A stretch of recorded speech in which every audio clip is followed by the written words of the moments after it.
Hello, everybody. Welcome. I'm Aurora. It is August 9th, 2023, and I'm very pleased to be doing lessons for full spectrum humans. This is level 1, lesson 5, mastering the mind. Okay, guys. So, and I'm doing my little walk and talk on my treadmill here. Going over my notes yesterday and this morning, as I usually do, and all of this dovetails completely with my internal experience, and I presume yours as well, in terms of um, the challenges. The lesson from 10 years ago is mastering the mind. And of course, challenges from 10 years ago about what was going on then, and the challenge, I can't keep using that word, what it was like at the spiritual weightlifting gym, where you're like, 25 pounds, getting over ancestral trauma, getting over genetic mutilations that are ancient, getting over religious projections and limitations, and religious and cultural projections from the past, doing it. And now you're at the spiritual gym where it's like not even 100 pounds, you're like 500 pounds. It's so difficult because we are in a different challenging time. So I'm listening to my recording from 10 years ago, and at times I'm like, like that's so kind of simplistic and nice that I was teaching about that, and then also contrasting with what's going on now. And I will use a ton of humor to be able to make some of these contrasts with what is happening now. So here's my beginning humor, and apologies for all of my extremely outdated cultural references. Remember that old Saturday Night Live sketch? This is from a long time ago. There was a grumpy old man who was like, remember, in my day, we knitted sweaters for real by hand. We didn't have machines doing that for us. Silly things like that. Okay, well, this is my version in explaining this to you. These are demons talking now. I'm talking in the voice of a demon. In my day, we used to hijack chakras in the old-fashioned way, and we didn't need any newfangled technology for implantations and millimeter waves and whatnot, and we tortured humans and we liked it that way. But not these newfangled demons. They use technology. So this is, ha ha ha, I know. Because I'm trying to be a little bit lighthearted in what I'm presenting here, which is actually quite horrific. And believe me, I'll be deep and profound and very serious as I talk to you about this, because it's really the topic of topics. And I will also quote from Carlos Castaneda and his conversations with Don Juan, the fictional amalgamated character that was a mishmash of multiple different shamans that he actually met in northern Mexico, whatever, many, many decades ago, about the implantation of the mind. So in the old days, here's how it goes in the old days, guys. To master your mind, what you have to do is master, here's my solar plexus. This is slightly above my navel but below my breastbone, and that is the level of yellow. The human intellect, or what is known as the human daily waking intellect, also aka your ego state, and it is often defined as your sense of self, even though in this class, and this is 10 years later, what we really know and internalize as truth is that you are a holistic presence that involves the entirety of all of the layers of both your physical and your non-physical or subtle bodies, including your physicality, your emotionality, your human daily waking intellect, which is your ego state, and unconditional love, which is the attainment state of meditation and mastering your mind, and above, but that's kind of like on Gilligan's Island, and the rest, kind of like, and unnamed other, participants. That's your higher faculties, which is actually, now we go through that in quite extraordinary detail of exactly who and what that is. It's truth, insight, and your connection to the divine. And that higher self, highest self, is absolutely a truthful part of who you are, an undeniable integrated aspect of your existence, and not just some, like amorphous stuff up there. But it used to be that really the only challenges that you had at the, I call it the gym of spiritual attainment, but in your efforts for self-cultivation and to the hurdles and obstacles that you had to jump over and supersede, as, where's my lasagna? I brought it over here so that I wouldn't have to jump. As flying rainbow lasagna, What hurdles are you jumping over? Like, this is my tool that I teach you all about. This is the meat and potatoes of everything that I teach. You've got genetic implantations and limitations. Flying Rainbow Lasagna is available now so that you can jump over those limitations. What are those limitations and where did they come from? And usually I'd say, well, we'll get to that in lesson 18. We'll get to that in lesson 18. Lesson 18, that's all about like horrific planetary rape and degradation of the human genetic code and criminal acts on a grand scale. Not very fun stuff, which is why I lightheartedly allude to it, but cat's out of the bag for a very long amount of time. We've talked about it quite openly. But Flying Rainbow Lasagna is this methodology or technique for being able to supersede implanted genetic difficulties, which in the recording of my original materials in 2012/2013 were limitations at the level of the human intellect, largely. So what I would talk about is the idea that you came here as a human infant really with your connection to the divine intact, part of the numinous or oceanic consciousness that is unity consciousness, that is knowing self as everything and not really needing to have a boundary definition of individuation. And then through levels of human development, you develop a boundary self of individuation, both through your sensorium and story of self, which is also your ego is your story of self. And you say, this is my name, this is who I am, this is my favorite dress, this is my favorite toy. And then you kind of go on with that into adulthood. But then the idea of meditation is being able to turn off that implanted human mind. Okay, but I mixed up two things there. I have to stop. Because one is the story of yourself, that is a definition that goes, it's a presumptive definition that goes beyond words. So even if you aren't talking, because hardly anyone walks around saying to themselves, like, whatever is your name, like John or Sally or Charlie or Bella. You're like, hardly anybody walks around saying, like, my name is Charlie, my name is Bella, my name is John, my name is this, my name is that. Like, hardly everybody does that. That's just like the foundation stuff. Like the floor that you walk upon is the foundation of your reality, and mostly that is developed and built and are architected, I don't know if that's a word, in early childhood development.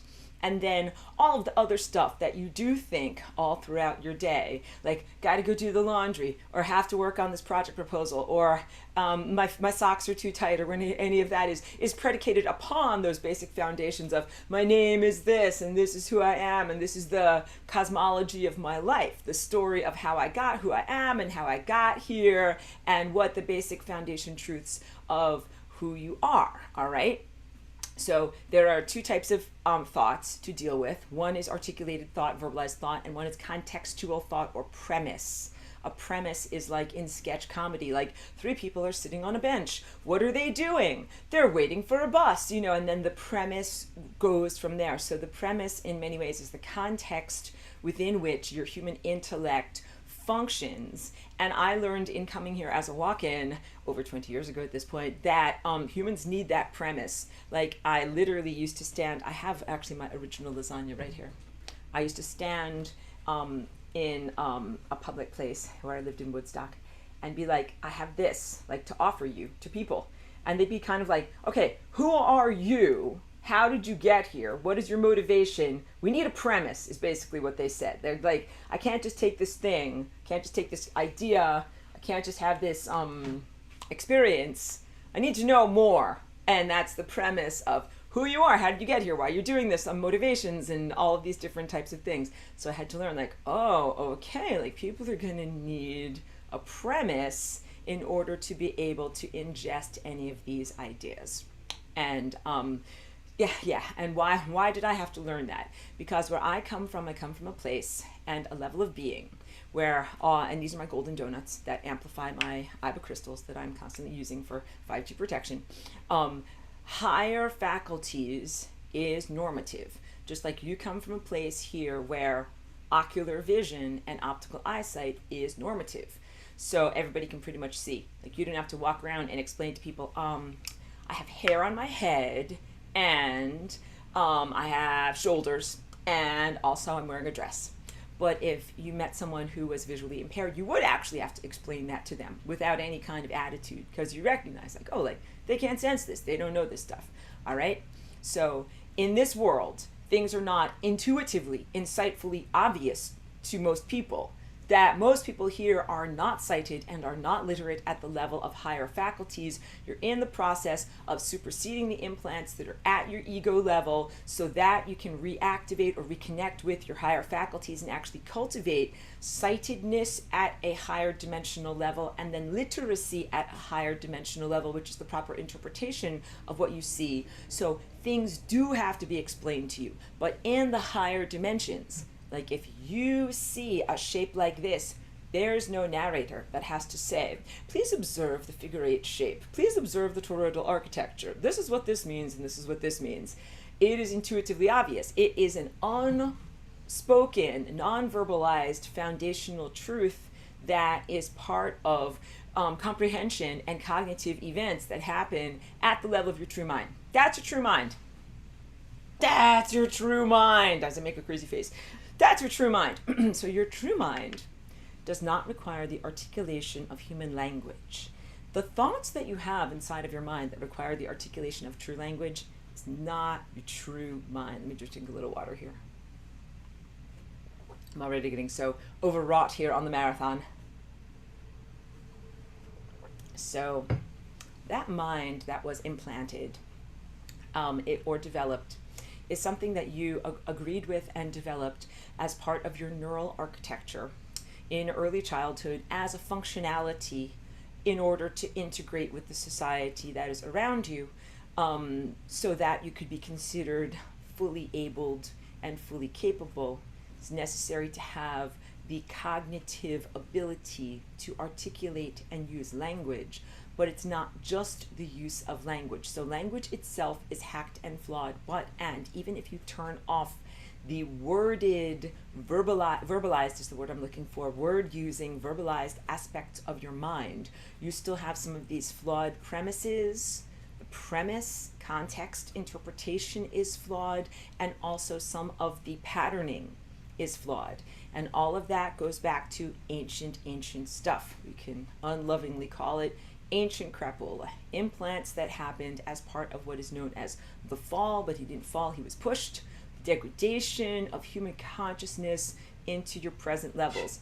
Hey, stop! Who are you calling degraded? I'm very sorry to inform you that you actually are all super beings, geniuses of the highest regard, and that you are presently living as if you are flawed mortals, kind of like Superman living as Clark Kent, except you got kind of forgetful and think that Clark Kent is not merely your diminished alter ego, but is your true self. Got it? Not just your alter ego, but your ego. And that what you are attempting to do at the spiritual gym of weightlifting is to supersede that implantation at the ego level. So reminder, and this is everything that Flying Rainbow Lasagna allows you to jump over. You are actually, let's say, deities, gods, goddesses, divine beings is a good way of putting it.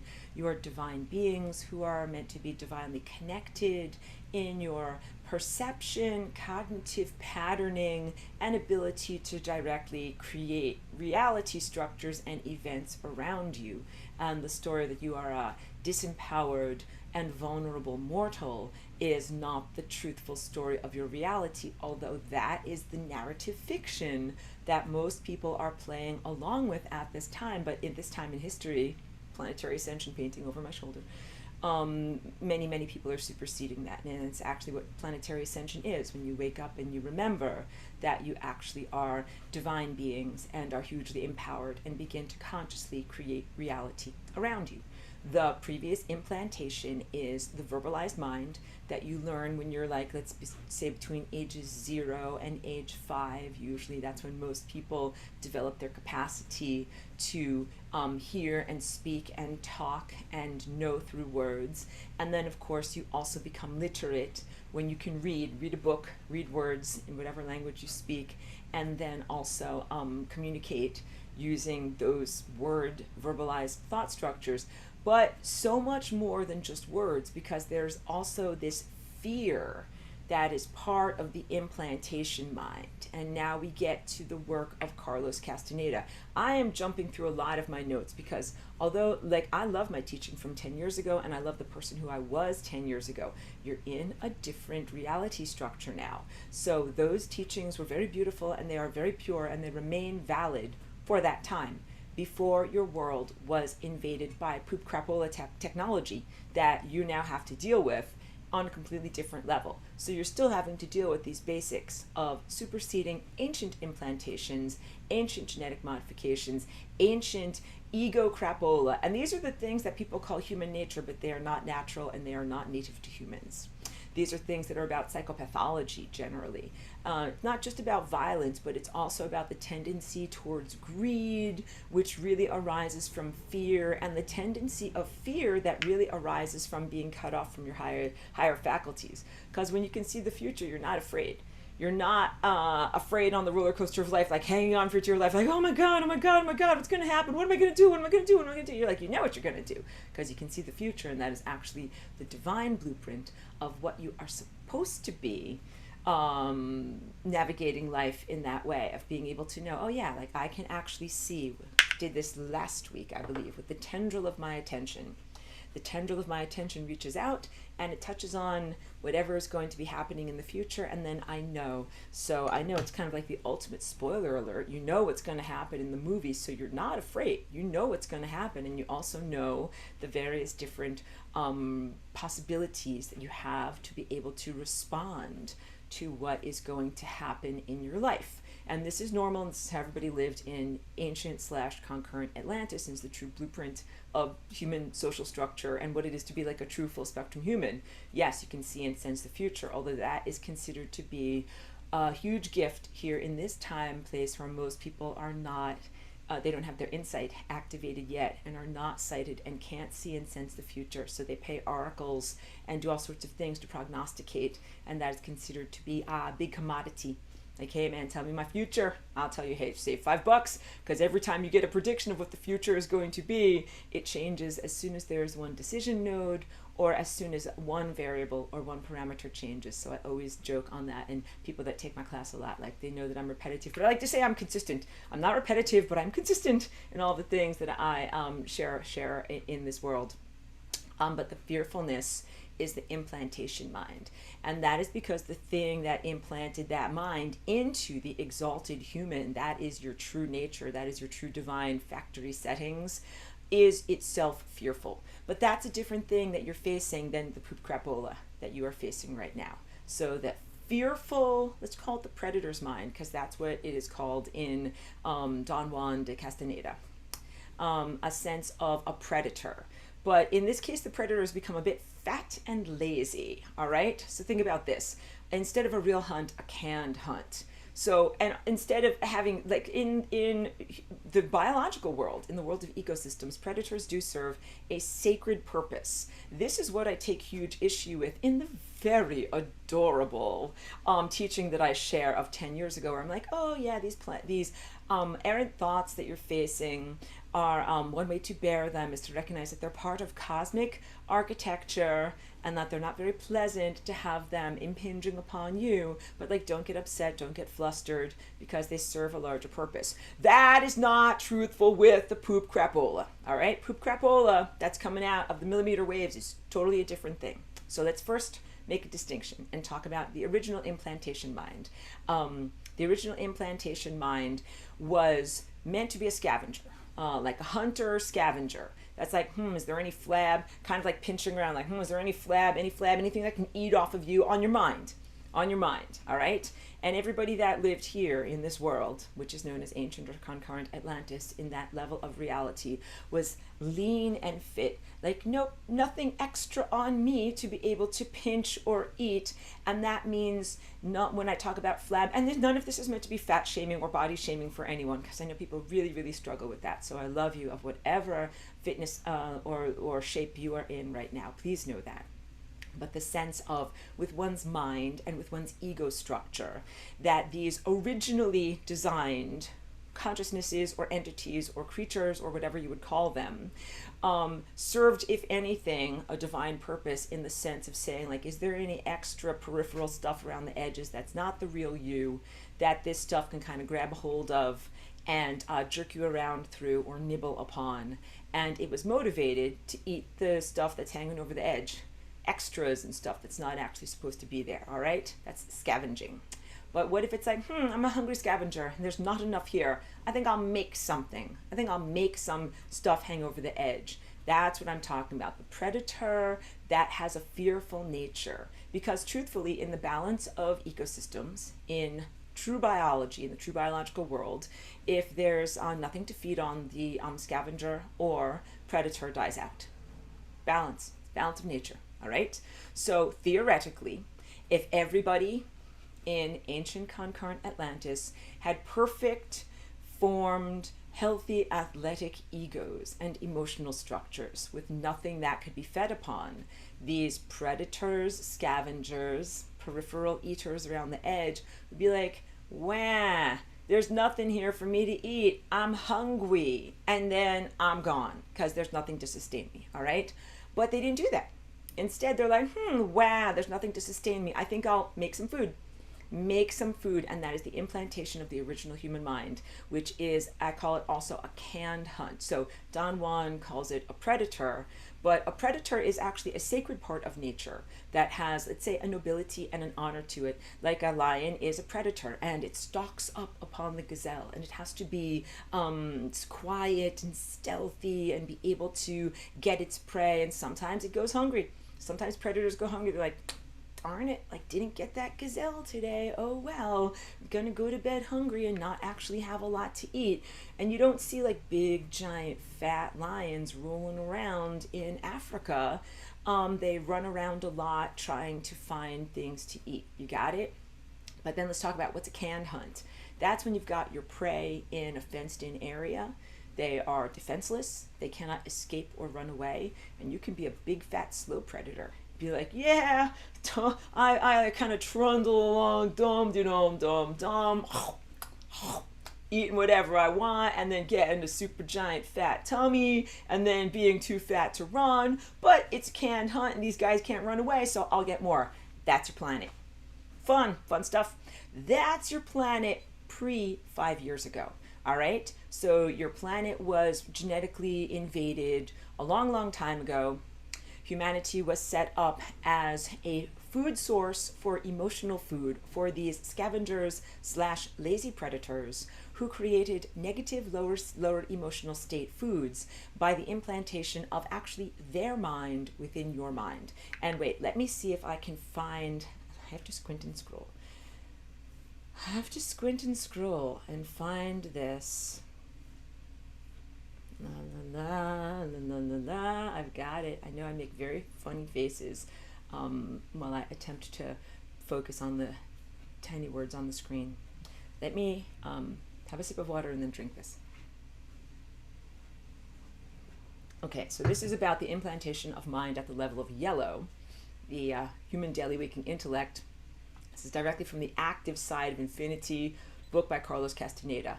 Not a literal book, a fictional book that carries a huge amount of profound information, all right? So this is a quote. Carlos Castaneda is an anthropologist, was in real life, and in the storybooks, he's a young, what is it, academic. He's an academic. He's still in his academic career, trying to learn about things, and he's interviewing this shaman whom he's been interviewing in Mexico for many years. Finally gets to this conversation, which is like at the epicenter of all of the books. And I'm just going to read it verbatim because it's so valuable, all right? This is Don Juan, who is the shaman, who is talking here. And he says, "We have a predator that comes from the depths of the cosmos and took over the rule of our lives. Human beings are its prisoners. The predator is our lord and master. It has rendered us docile, helpless. If we want to protest, it suppresses our protest. If we want to act independently, it demands that we don't do so. If we want, sorry, I lost my place. I've been beating around the bush all this time. insinuating to you that something is holding us prisoner. Indeed, we are held prisoner. This was an energetic fact for the sorcerers of ancient Mexico. They took us over because we are food for them, and they squeeze us mercilessly because we are their sustenance, just as we rear chickens in chicken coops. The predators rear us in human coops, humaneros. Therefore, their food is always available to them. And Carlos Castaneda, he says, no. He's like rocking back and forth. Hug me. He says, this is absurd, Don Juan. What you're saying is something monstrous. It simply can't be true for sorcerers or for average men or for anyone. Why not? Don Juan asks calmly. Why not? Because it infuriates you? You haven't heard all the claims yet. I want to appeal to your analytical mind. Think for a moment and tell me how you would explain the contradictions between the intelligence of man, the engineer, and the stupidity of his beliefs, of the stupidity of his contradictory behavior. Sorcerers believe that the predators have given us our systems of belief, our ideas of good and evil, our social mores. They are the ones who set up our hopes and expectations and dreams of success or failure. They have given us covetousness, greed, and cowardice. It is the predators who make us complacent, routinary, and egomaniacal. But, Carlos Castaneda says, how can they do this, Don Juan? He's somewhat angered further by what Don Juan was saying. Do they whisper all that in our ears while we're asleep? No, they don't do that. That's idiotic, Don Juan said, smiling. They are infinitely more efficient and organized than that. In order to keep us obedient and meek and weak, the predators engaged themselves in a stupendous maneuver. Stupendous, of course, from the point of view of a fighting strategist. A horrendous maneuver from the point of view of those who suffer it. They gave us their mind. Do you hear me? The predators gave us their mind, which becomes our mind.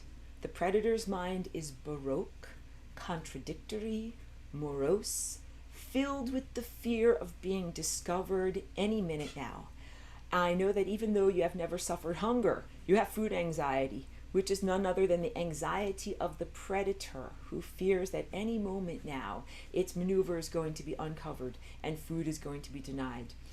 Through the mind, which after all is their mind, the predators inject into the lives of human beings whatever is convenient for them, and they ensure in this manner a degree of security to act as a buffer against their fear.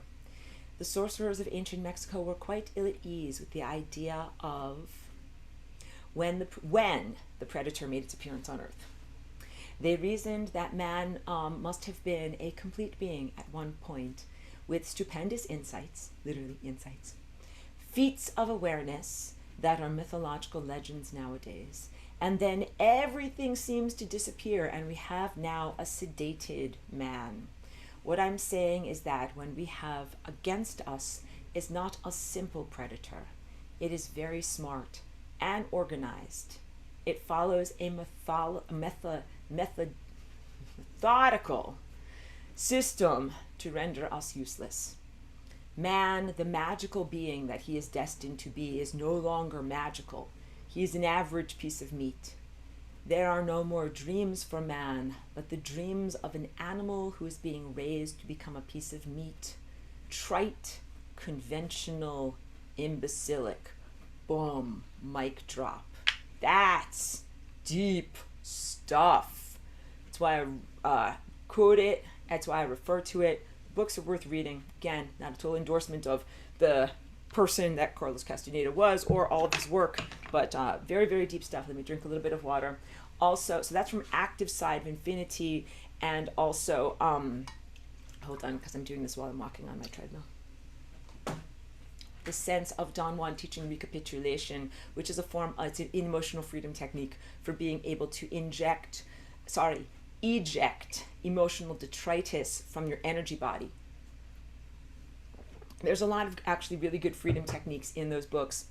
that are about the subtle energy body, although he does not draw them in the details that I draw, the subtle layers of the energy body. There's a lot of stuff there, like the assemblage point is very much analogous to the needle of awareness, and the sense of being able to clear through these recapitulation practices stuff that would be considered destabilizing of your chakras, or stuff that's stored in the interstices, so that then your chakras can flow freely in a bliss state and without impediment. So there's good parallels there, but again, not a total endorsement of the work, and not total parallels. But this stuff about the predator, that's the deep stuff, and that is, I think, a very liberating truth to share. And this goes anthropologically back deep into the heritage of northern Mexico. It's actually Yaqui, Y-A-Q-U-I, the shaman that were there. This is ancient vestigial knowledge of the time when humans were magical, had your insights activated, were purely telepathic, and hadn't been implanted with this limitation device that is known as the human mind. So the human mind is beyond verbalization. How does all of this relate to meditation? Meditation is different techniques to be able to quiet your verbalized mind, but all that really does as an empowerment is give you some perspective. Because what you do when you have the verbalized mind going all the time, since the time you're 3 years old, like they give you, when you have an iPod, when they invented the iPod, there's no off button on it. There's a pause, but no off. So you've got music playing all the time, right? It's like very good sales technique. When they implant the human mind, they don't give you an off button. They teach you how to speak with your words. Mommy, daddy, I'm hungry, I want a cookie, right? They also, a constant chattering in the mind, that is a constant verbalization and narration. That is the umbrella or dark cloud coming between you and your divine connection. The constant verbalized chatter.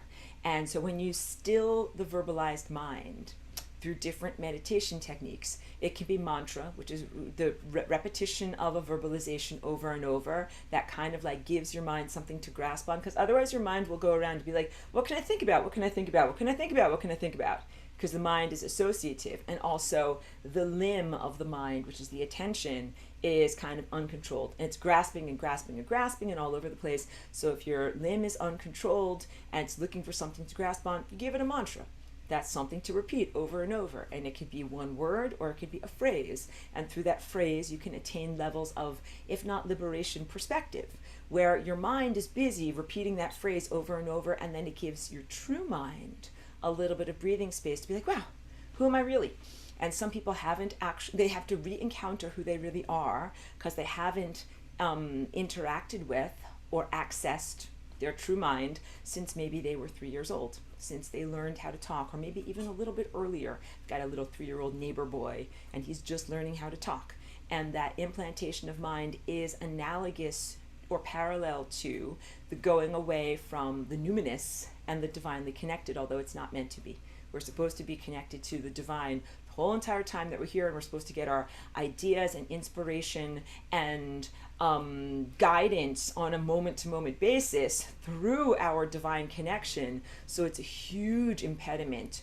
Boulders on your shoulders, or boulders around your ankles as you're trying to fly, to have this mind implanted. And it's not a very efficient device, in case you haven't noticed. It's not like, like if you carry something around that's heavy, but it works, like a camp stove or something like that. You're like, okay, like this camp stove is heavy on my backpack, but at least I can use it to cook my food and it does a good job. Like the human mind, like it's not very good at what it does. It blocks out your true mind, blocks out your prescience and ability to see and anticipate the future, blocks out your divine connection, and then doesn't really give you very much in exchange other than the camaraderie of being able to connect effectively with other people who also have that mind. And that's why I call it your OS, your operating system. So your operating system, like my computer right now, runs OS Ventura. and I have to be updated to OS Ventura, and my computer gives me these little dings like, ding, time to update, because if you don't, you get left in the dust and you can't access new software, and you can't talk to other people and check your emails, and you can't do this and you can't do that. So you have to stay updated. And this is, of course, a perfect analogy, because humans externalize their mind into the computer systems that they make of what it is to have a human mind. And the human mind has changed and evolved and been software upgraded over many multiple generations. Believe me, your mind is different than the mind of someone from 1930. And definitely different from the mind of a Neolithic person from whatever 26,000 years ago or something like that, and different across various different cultures. It's your OS. It's how you integrate with the world. And you can also think of your ego state in a divine sense as being your integration way that you plug yourself into the world. Because what's up with little babies? They're amazing little presences, but they don't have a way contextually to be able to say, this is who I am, this is my meaning and my purpose, I'm here to talk to you about blah, blah, blah. Like, they're just little like cuddle pups, they burp and you hug them. But there's a lot of stuff that they can't integrate their insights with you because they don't have that ego integration. So there's reasons why you grow a personality, sense of self, definition of self, and there are reasons why you grow a verbalized mind, and there's reasons why you keep your OS updated to be able to integrate with the rest of human society. But other than that, it's the way that Don Juan describes it so eloquently, better than my words, which are not always very perfect.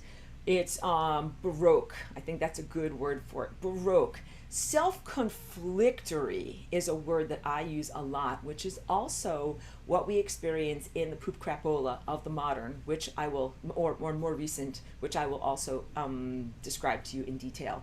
But self-conflictory and Baroque, these terms meaning like, I support this, but then also on the other hand, there's this.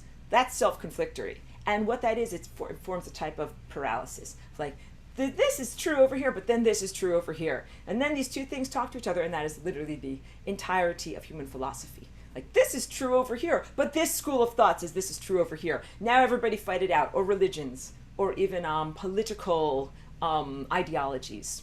This is true, but this is true, but this is true, but this is true, but this is true. And you could even say, like, that's the internet. The internet poop crapola of the past 3 years. Everybody gets on the internet to be like, my truth, no, my truth, no, my truth. And it keeps everybody divided and endlessly in conflict. Hold on. And all of that self-conflict, inner conflict, and interpersonal conflict does not help you towards spiritual attainment, does not help your chakras to flow in a frictionless bliss state, does not help you to remember that you're God, does not help you to directly contribute towards the manifestation of reality structures, and it does make what would be considered quote-unquote food, which is this lower vibrational emotional energy that is not even like, some orange emotional center energy is joy. These things don't feed off of your joy. Definitely not feeding off of your joy. Like when I'm in a frictionless bliss state and I'm playing my music, my orange chakras are in a total joy state. Or whenever you're doing anything that is like incredibly sensual and pleasing to your senses and satisfying. Or like if you can remember being a little child, which is mostly when people experienced their greatest levels of freedom, and that most people are trying to kind of get back to those feelings. Like if you've seen children playing on a playground, kind of like they run, they play, they're not self-conscious, they've got huge joy centers, like little joy balloons next to them that make them like run and skip and do stuff and play. And then usually it is social and cultural diminishments that bring those joy centers down, that are either like, you're not allowed to run and play like that, stop having so much fun, time for you to sit in school and listen to your teacher, get a job, kid, and stop feeling so good about yourself too. And then there's also peer group stuff that sometimes like kids are like, I'm feeling so great, blah, blah, blah, blah. And the other kids are like, I'm laughing at you, you're stupid. And the kid's like, I don't feel so good anymore. And then their joy centers go down. So there's also predation that happens on the energy levels between human to human. But the original predator is this abstract cosmic monster. And I like that the Castaneda quote openly states that it's a monster. So all the books like allude to this because it's like boogie boogie boogie man. But then it's like, yeah, it's a monster. And here's why you have to kind of sneak up on this, because the monster's in your mind. That's the apocryphal horror movie. The caller's in your house. He's calling from your house. Yeah, the monster's in your own mind. And that's also like when I tell you that the pooties, pesky occupiers of the interstices, membranes of death, what would be described religiously as demons inside of you. But I used to really carefully explain that to people, disclose that to people, so that people wouldn't like claw out their own eyes and be like, demons get out, demons get out. Yeah, they exist in the membranes between worlds, or the places where a hot front meets a cold front, the membrane or the meniscus between different layers of reality, which is again a sacred place, not a bad place, not a hell realm, not a like a place of punishment and torture and blah blah blah, but a place that should not be occupied. Just like there's a hallway right there. There's a hallway in my house. It should not be occupied. Sometimes I have packing boxes or something like that that are, busy going out to the recycling bin or whatever, but I'm not supposed to leave them there permanently. And you're definitely not supposed to set up camp and have blockades and stuff that's there. The consciousness residues that we call in this class pooties, pesky occupiers of the interstices, hat tip to Pedro for coming up with that acronym for me many years ago in class.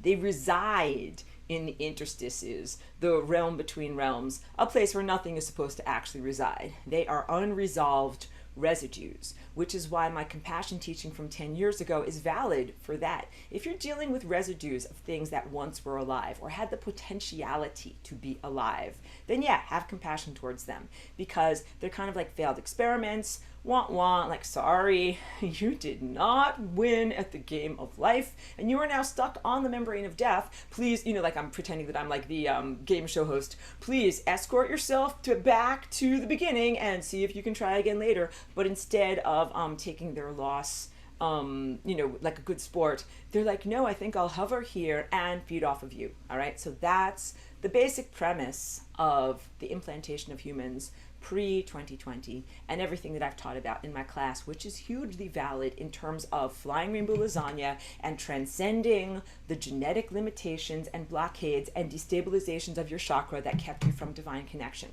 But all of that is very, very, very different than the poop crapola. The poop crapola is what has happened after the erection of the millimeter wave emitting devices in 2020, coincided with the global event known as the pandemic, where humans were incredibly fearless, predator mind, fearful, stay inside, don't go outside, don't interact with other people, don't talk with other people, limited self-expression on the internet. And during that time, a technological infrastructure was erected that are a series of repeating antennae that control and direct and diminish the natural dance movements of your DNA. So this is why you're lifting 500 pounds at the gym. I hope YouTube does not choose that as my thumbnail, because that would just be so silly. No, that's what you're lifting at the gym now is technology. These are these wonderful emitters. There is a crystal at the center of these emitters, but like, let's face it, there's a technology amplifying encasement that I'm using here in order to protect me from the millimeter waves. So that way I don't have to use 98% of my natural lasagna energy just clearing out poop crapola from my energy field. None of this was part of my brochure at coming here as Aurora. I'm like, I'm going to come there as Aurora, I'm going to fly rainbow lasagna into a body, going to share the concept of the flying rainbow lasagna through art and music and dance, movement and teaching, and through the emanations of my genetic body that I am inhabiting and that I am upgrading here. And I am superseding ancient implantations, the predator's mind, stuff that you've been dealing with for millennia. Then in 2020, they erect this stuff that I'm like, this was not part of my brochure, but I am dealing with it. And you can tell I'm laughingly dealing with it, but it's actually been the most difficult part of my, in very, very honest, stark terms, most difficult part of my journey as a soul in being here. It's not been like learning about the grocery store or integrating with human culture or learning about lives or the commodification world or anything like that. It has been dealing with the poop crapola because it is impulses, not persons, not personhood. Stuff that's on the interstices here might once have been a person, might be a characteristic, might be considered an organism, an entity, a fragment of consciousness, a something that is even somewhat related to you as consciousness, might be considered somehow a part of the fabric of reality in the sense that there's an ecosystem of light, ecosystem of consciousness, predators or even parasites having some level of, I don't want to use the word sacred, but let's say a necessary role in what they're doing. Because it's kind of like someone once asked me, like, what role do fleas even perform in the ecosystem? Like, couldn't you just get rid of them? Wouldn't really harm anything that much, but you know what I'm talking about. Fleas, mosquitoes, these things that are definitely pests and disease vectors, and that mainly draw energy off of others.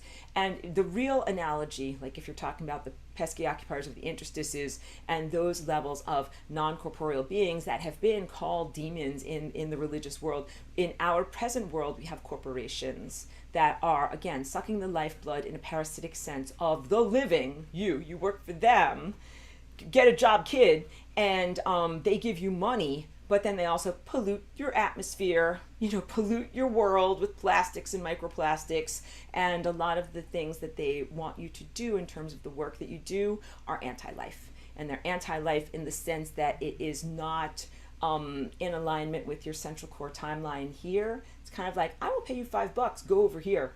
That's pretty much the purposefulness of it. But so sometimes it's drawing you off of your path of who you truly are as a person, but in many, many other ways, like the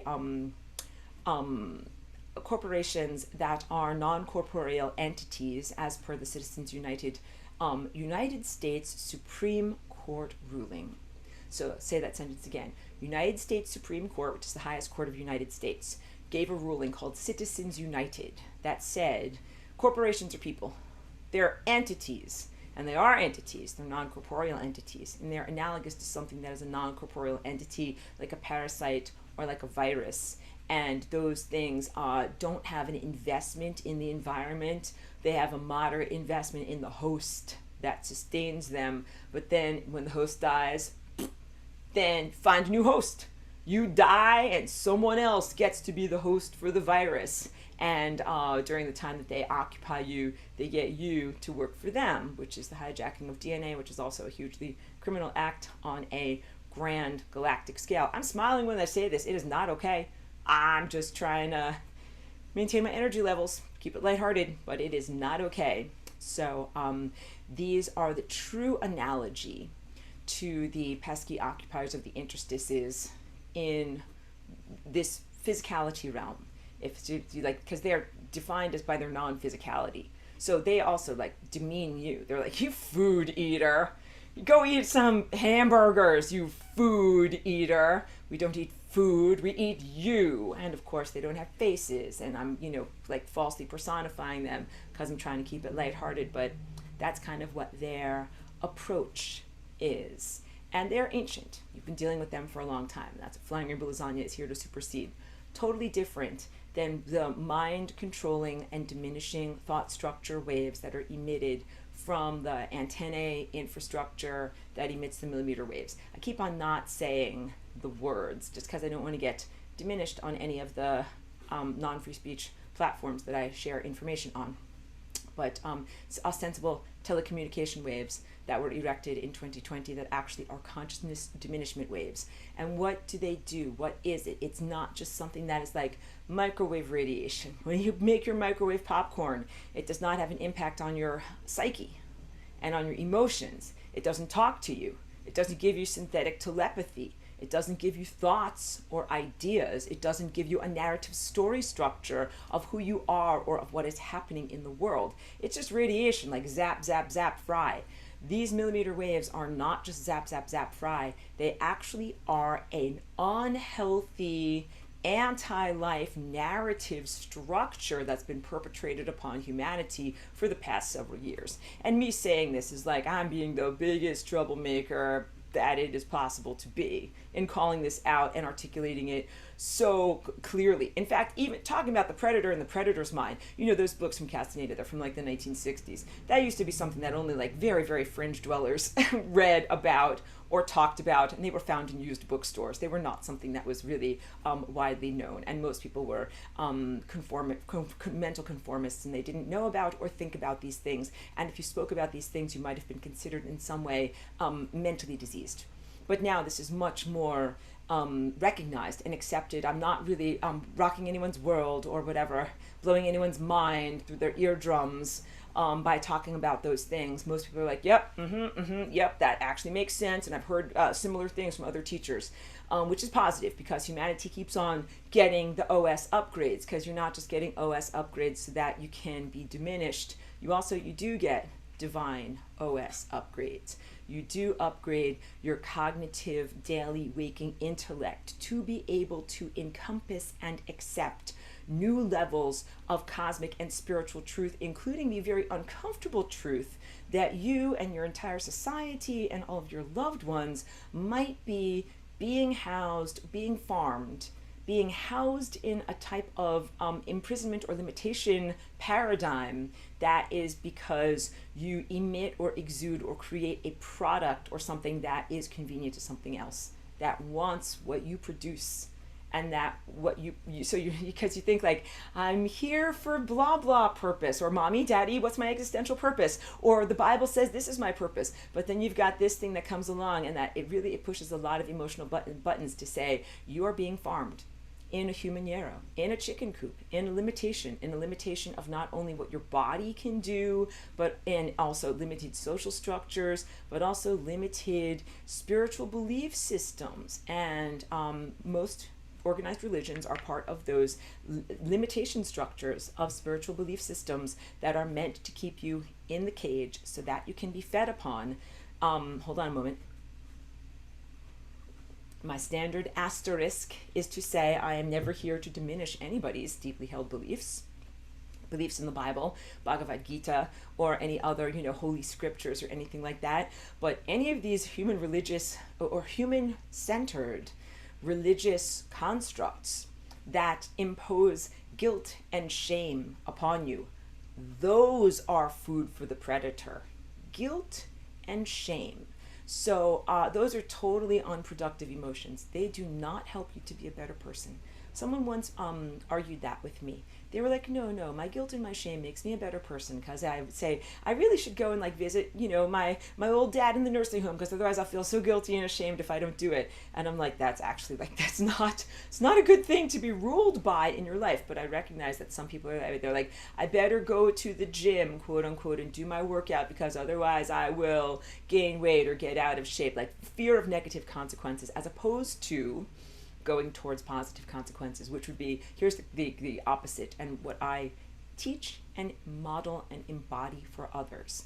I can't wait to exercise because it makes me feel so great, because there's a joy in the movement of my body, because I love being able to see my body and myself grow, because I love being able to celebrate new achievements and new attainments. All right. So instead of being like, I better go visit my old dad in the nursing home, otherwise I'll feel so bad about myself, you say, I can't wait to go and reconnect with this family member.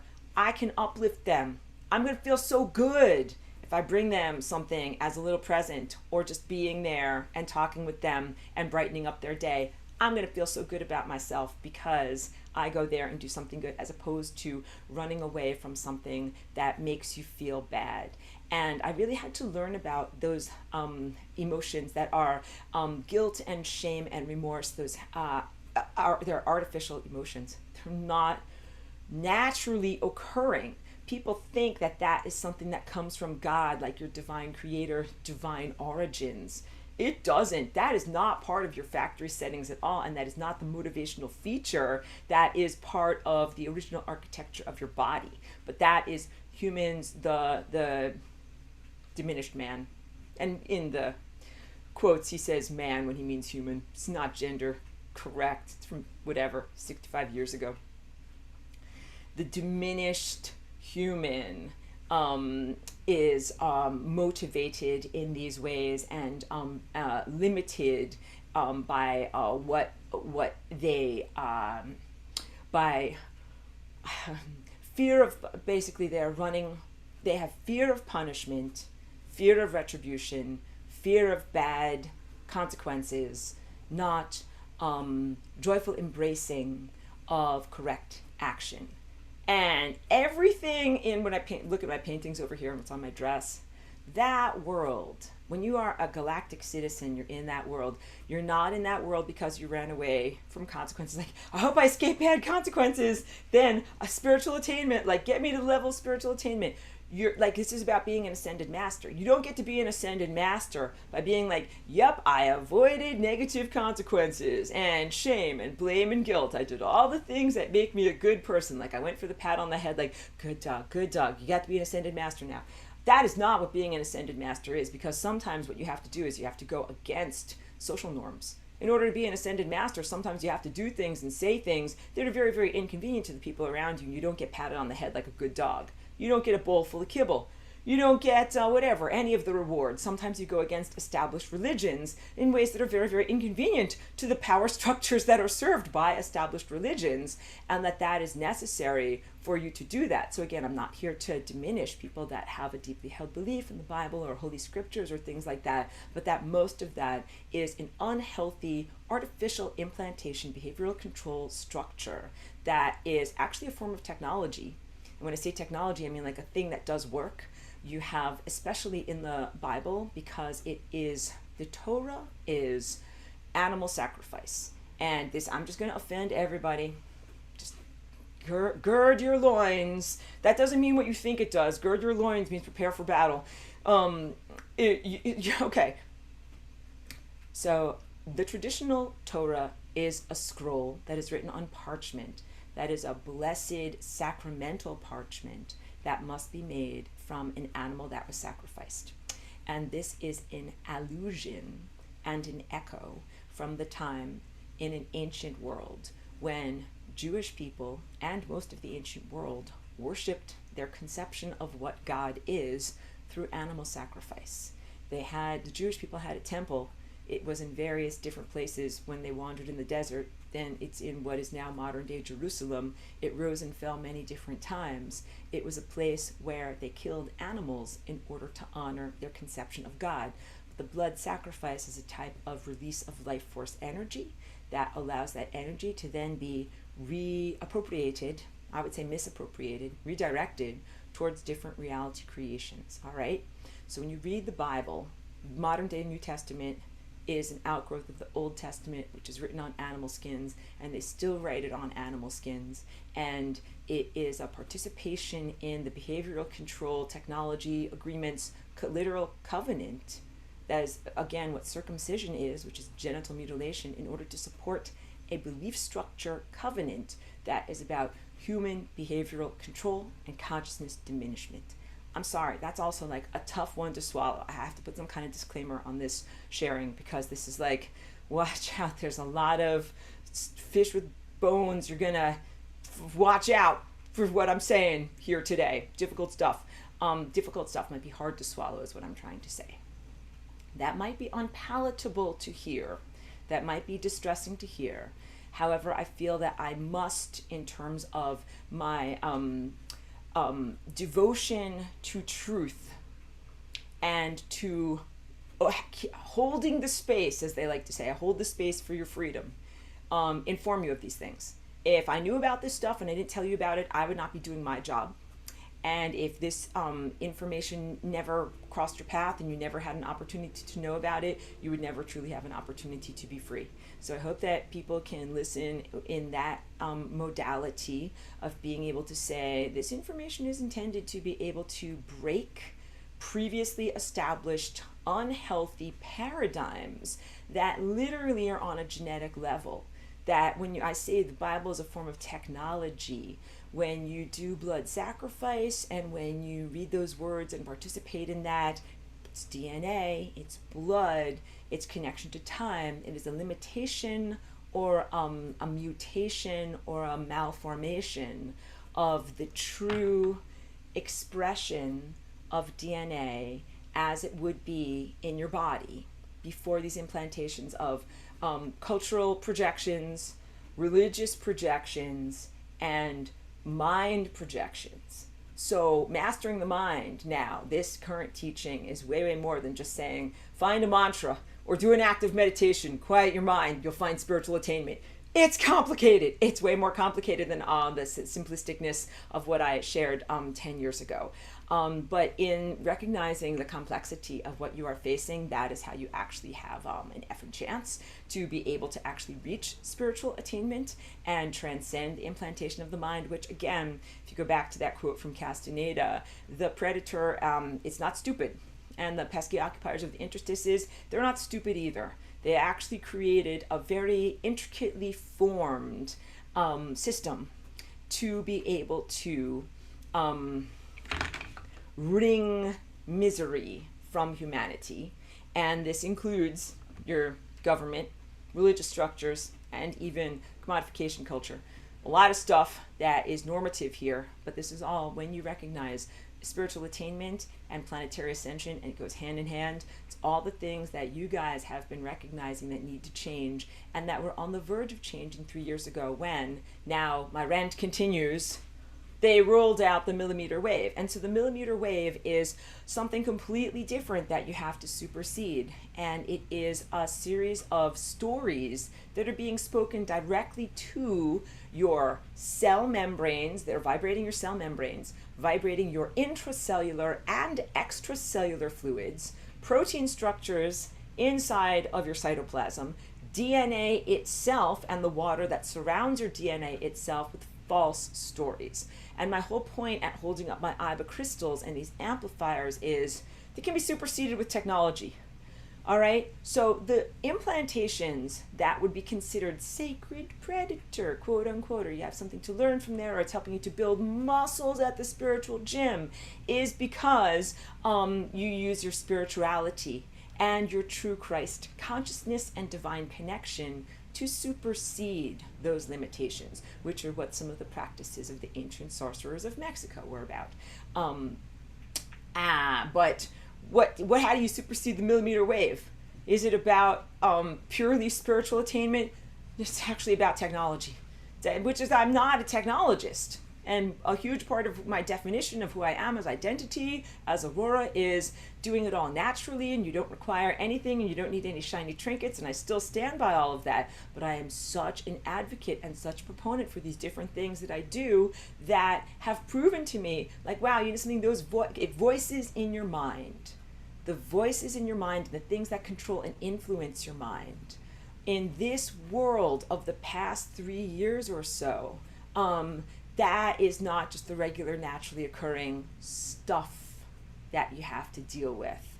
This is stuff that is intricately crafted, in quotes I say military grade, like it is intended as an invader would intend the suppression of you, just like this predator in an ancient way did a very intentionally well-crafted invasion of your DNA, invasion of your social structures, implantation of religious diminishment and behavioral control structures in order to keep you suppressed, to keep those are the bars on your cage, it's the bars on your human yarrow, to keep you inside of there. And when you start to recognize those bars and jiggle the cage, it used to be someone was like, that guy's crazy.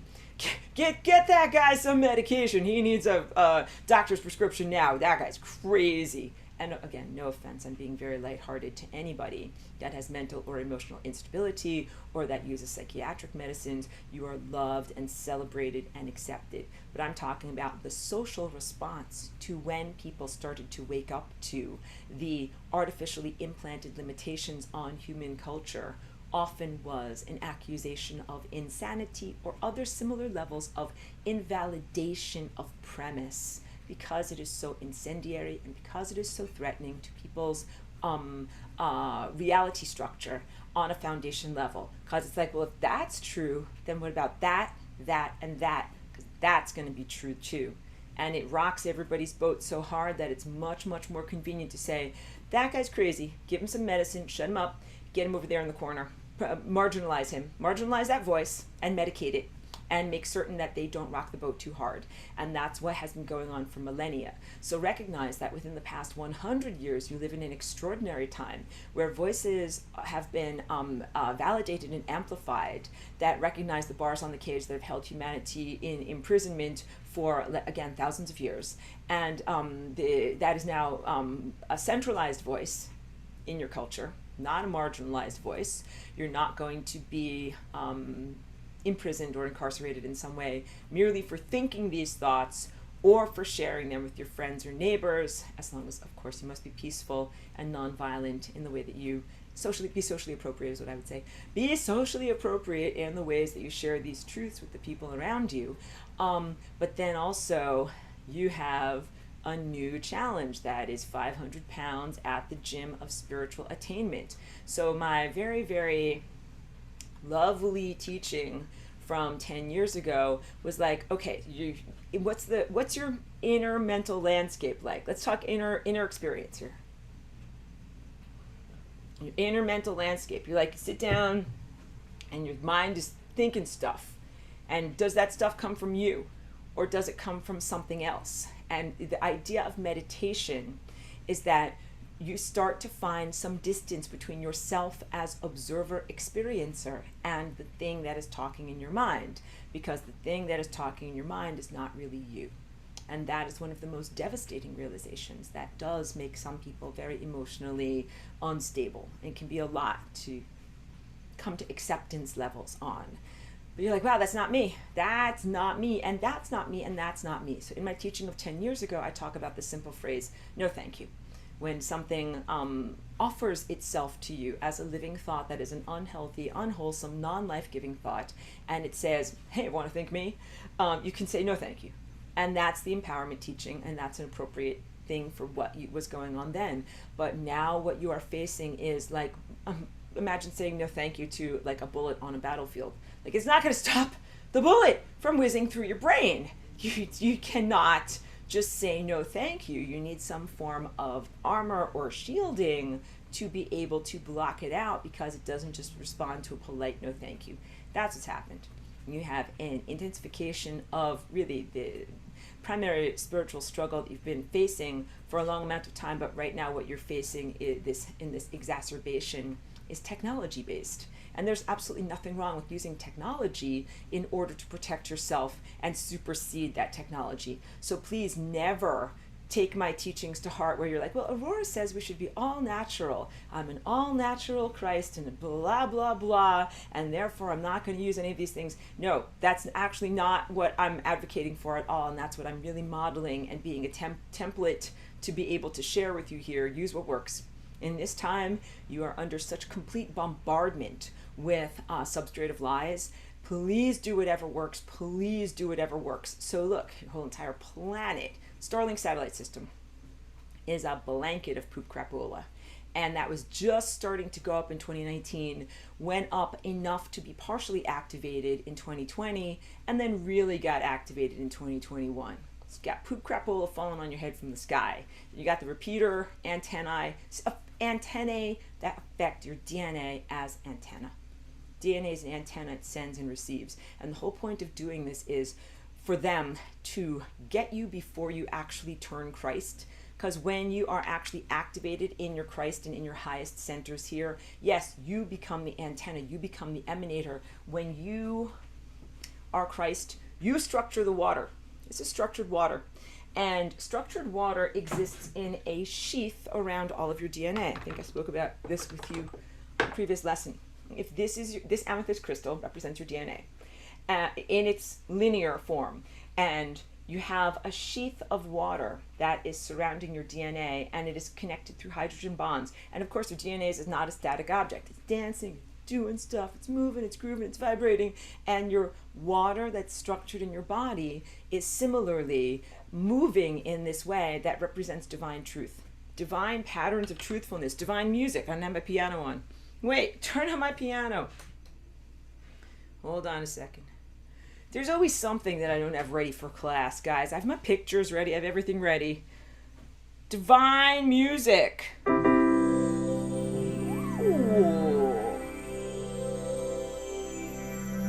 Nice.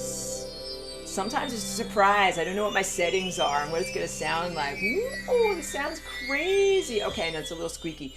Yeah, I have all of these new synthesizer sounds that I'm playing with. Divine music. Imagine that's the divine music that is affecting the structured water of your DNA, and that also your DNA emits. You're an antenna that both sends and receives. When you become an activated Christ, you receive information that is in pure insight beyond verbalization. That is pure knowing, and it comes from the highest place that you would say. It's like the galactic center, the center of the sun, the source, the convergence point, the zeroth dimension. It comes from a place that is beyond the definition of human mind, and it is also non-arbitrary. So in human mind terms, again, this is the self-conflictory and Baroque human mind. Well, this is true, but then sometimes this is true, but then sometimes this is true. Let's write a lot of books about it. Let's write a library of books about it. Then let's have a talk panel discussion about it. And in the highest mind, it's like, this is truth. This is truth. That sounds terrible.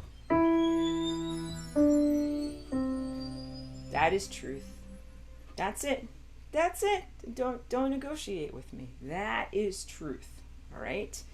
And it is also not narrated. Like I had to say to you with words and the flapping of my moving mouth parts here, that is truth. But when truth flows through you at that level of pure insight, no words are needed. And the human body and human genetic code and cultural paradigms can be so limiting that sometimes it takes people having a near-death experience and doing what you call go out of your body, or disconnecting from those limitations of your biological structure to connect with truth. That was never the divine intended situation. It was never supposed to be like, like you nearly died of blood loss, but you got a ton of insight.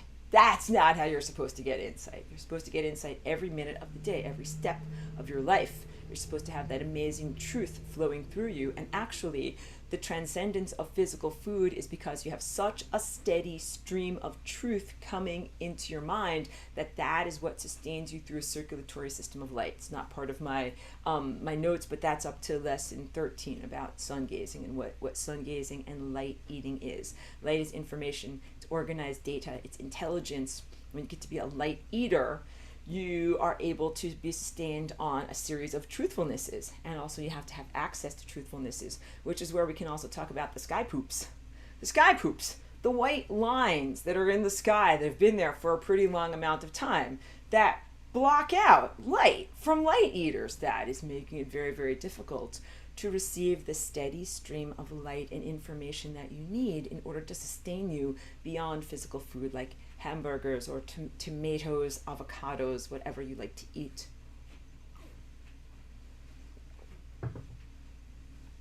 I'm kind of like recalibrating here so that I make sure that I get to all of the important things. Your OS system is a hacked system. Your human mind operating system. It's not just a Baroque jalopy of a thing that doesn't function very, very effectively, but it's also hacked, meaning that something else got backdoors. Something else can backdoor it. So when Microsoft releases some horrible software that I'm very, very unimpressed by, in case you can't tell from my facial expression, I'm not a devotee of Microsoft software at all.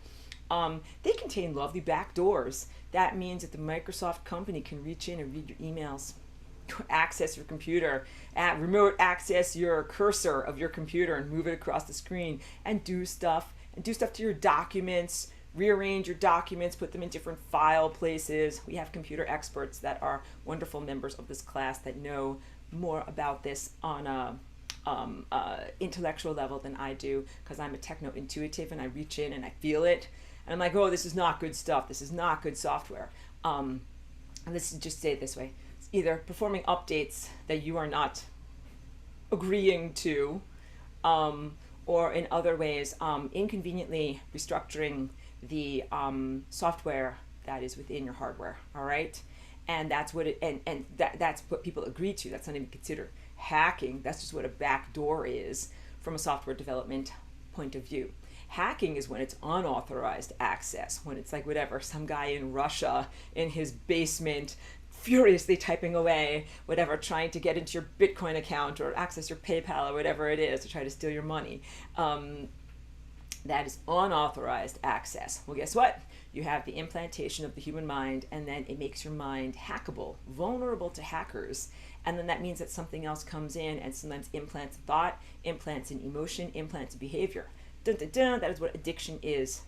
That's what addiction is. And addiction can be substance abuse, like being addicted to heroin or some white powdery drug or something like that. But addiction can also be phone addiction. Serotonin lift, give me my phone. I need to read something on Instagram immediately. Or any other obsessive compulsive disorder. Gotta touch the stove. Gotta touch the stove. Is the stove on? I better go check the stove. Make sure the stove is not on. All of those are hijackings. All of those are through the hackability, the software vulnerabilities that are part of the human operating system. And just very, very brief and rather tangential aside, a good science fiction book by a guy named Orson Scott Card called Children of the Mind of Christ. That, again, not a total endorsement of him or his life or anything like that, but a very interesting book where there's a planet full of these people that are totally geniuses, but they've been genetically modified to have this obsessive compulsive disorder that makes it so that something else reaches inside of them and tells them that they have to perform these different prostrations and permutations and all these different things that keeps them from really kicking ass, pardon me for saying it, kicking ass on a galactic level, and in the end they find their freedom. But yeah, they're like, no, I have to wash my hands over and over and over. Sorry, I can't attend to that galactic difficulty. I have to go wash my hands over and over and over. You got it? Like this is what I'm trying to say.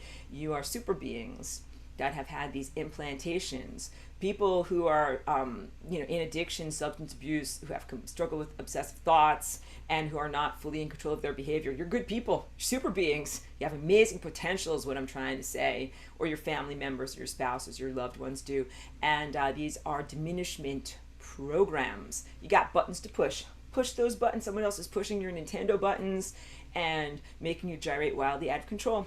Something just reached into my mind and gave me that phrase that I'm like, okay, let's say it, and then let's call it out and say that that's what's going on. So what's my own journey been like? Because you sit down to meditate, to circle back to what I was talking about, you sit down to meditate and you recognize like, okay, there's a thought, and there's another thought, and there's another thought. And the idea is the more that you're able to disengage, like the transmission in your car, go into neutral, disengage from the thoughts, and you kind of look at them and recognize them as not emanating from self, disassociate with them in a positive way, in a non-sociopathic way, and say, wow, that's mind. What is mind? I don't know. Let's be instead. And there's whole, again, philosophical schools of thought that are about like, be here now, just exist, kill your ego. I'm not really advocating for any of that, but it's the sense of different meditation schools and techniques being ways of humans have developed over millennia to gain some amount of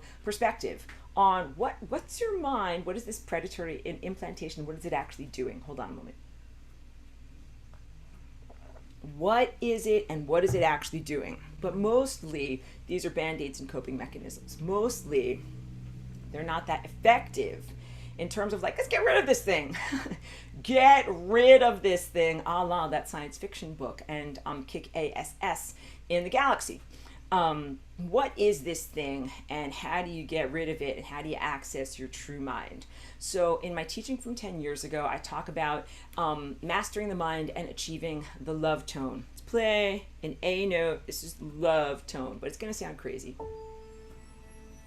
It's actually kind of nice.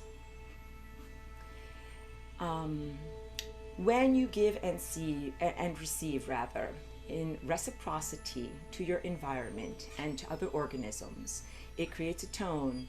Ooh, love tone, giving and receiving an equal amount. So time is flowing towards you. And when you receive 1 moment per moment at the Planck length, you're like, I'm receiving 1 moment per moment at the Planck length. I'm not reaching for the future. I'm not weighed down by the past. I'm present in the moment now. And that is what it is to be fully focused and honoring the divine gift of the moment now. You're in love with time, or you're in love with God, or you're in love with the cosmos. What is love in a business relationship? Equal trade. I give you 3 apples and you give me 3 oranges. And it's equal trade. Or in a relationship, I do this for you, you do this for me. There's reciprocity. Business relationships, personal relationships, the definition of love is I give you 10 units of energy and you give me 10 units of energy back. It is equal energy exchange because that is sustenance. And then you keep going and there's no loss of signal. I give to you, you give to me. How about you and the sun? Because the sun is emanating your life to you. And you receive your life and then you emanate your life force back to the sun. Doesn't mean you die. It means you give a real-time live stream, like a report of what you're experiencing back to the sun.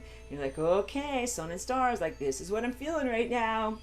There it is. You know, like experience it with me in the moment. And that is love, okay? So this is love beyond the mammalian definition of romantic love that happens at the level of the orange chakras, which is more attraction or revulsion, and also throw in some attachment and ownership.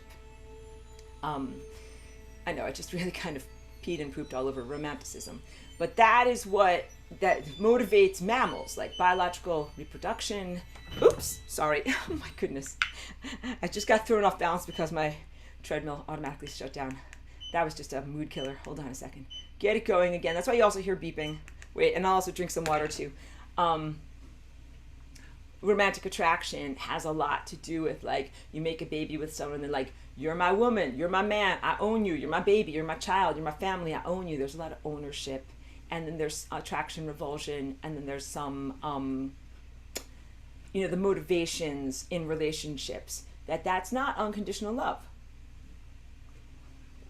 What is unconditional love? When a thought comes to you, it is not about romantic love. When a thought comes to you, love and acceptance and being and creating the love tone is not about romantic love or looking attractive or, you know, whatever, dancing in a nice way at the discotheque or anything like that.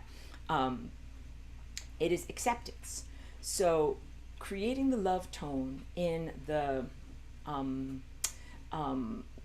circumstance of meditation means acceptance. When one of these putti, original predator, errant thoughts comes across your mind, you're like, oh, I accept that that's a thought, but I don't have to think about it, analyze it, be like, what's this thought, where did it come from, blah, blah, blah, and all these different things, or reject it, be like, that thought, get away, and spend a ton of energy on it. It is really a frictionless acceptance. So in the pure energy sense of, let's finally draw something. I haven't drawn anything throughout this whole tirade today.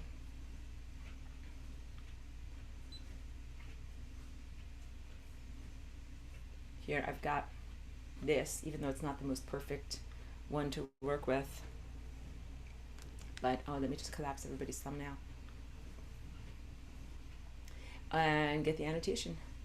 And let's say, okay, here is your highest chakra color of violet up here, all right? And then let's put red, of course, would be down at the base of your spine, but that would be off the screen. But that's, here's some red or pink down here, all right? And then here is your heart. That is right here in the center. That is green, which is the fulcrum of this whole entire energy apparatus. This is like the central processing center, CPU, of your entire apparatus of being. And you have impulses that come from your higher dimensional, less dense self into your physicality realm, and they've got to go through here. It's just not, you know me and my lines don't work. Let's redraw it because I can't deal with when things don't work. That arrow is supposed to go through there a little bit better. Through your central processing unit and then into your physicality structure. And then same thing with the impulses that come from your 5 senses, your emotions and your intellect, go through your heart and then upward through truth, through insight, and back to your divine connection. And that's rapport with God, and that's love with God. And that's what meditation is supposed to be. When you're supposed to be sharing your experience of being alive with God, that which has created and sustained you, and which actually, spoiler alert, ends up being you when you come to those levels of attainment and self-realization. So when your heart is open, this is not just a human aphorism like, may your heart be open, like something that is embroidered on a pillow or something like that. Something, pat and saccharine. Your heart being open is literally an alignment of your heart chakra so that information and energy impulses can flow through that area of your subtle body to be able to profuse in both directions, both higher dimensional impulses coming into your physicality, density level body, and density level experiences and ego experiences getting upstairs to the higher dimensional realms. And the human implantation below the level of the heart, human mind stuff, means that a lot of stuff didn't reach upstairs. And upstairs loves you, and upstairs is you. And upstairs wants to know and cares deeply about what's going on with you, and often in human history did not know, and in your own life often did not know. And was kind of like, if I had known that, I would have done something about it.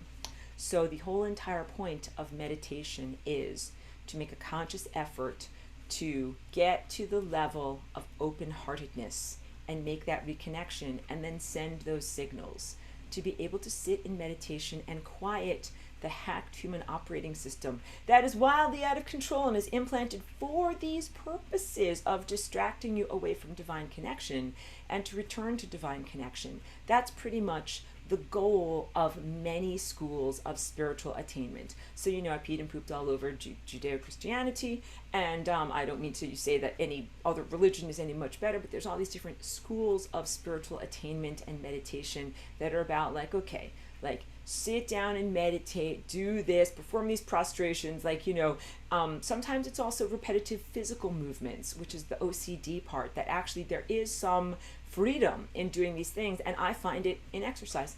I'm walking on a treadmill right now. I actually find it to be very freeing, and I also do that with my music and my artwork. I find these repetitive movements and patternings to be very freeing. Prostrations and pilgrimages. That's when it's twirl around it 5 times. Walk around a mountain 5 times, walk around a giant building 5 times.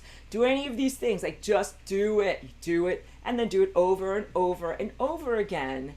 And through doing that, it's kind of like mantra, you've hooked your mind onto something, given yourself a purpose, and then there's a freedom for the rest of you to be able to explore your true nature, where it's when you give a child a non-essential task, you go organize those spoons over there, I'm going to do this. That's what you do with your mind. You're you go perambulate over there, or do this thing over and over and over again, and I'm going to think about this important stuff over there. Again, it's kind of a band-aid coping mechanism, not perfect, but it gives you some freedom. But this is base camp in terms of spiritual attainment. So mastering the mind is the prerequisite to being able to begin to cultivate the higher faculties. That drawing showed you that your heart creates a big giant toroidal energy field when it is doing the love tone.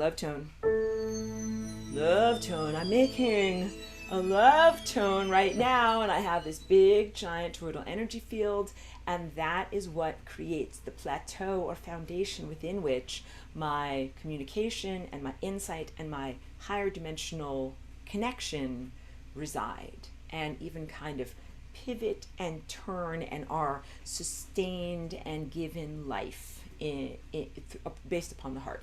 So it is the prerequisite for being able to matriculate and enter into the higher dimensional teaching space that is known as your higher senses. And when you go to college or when you get a library card, that does not mean instant knowledge.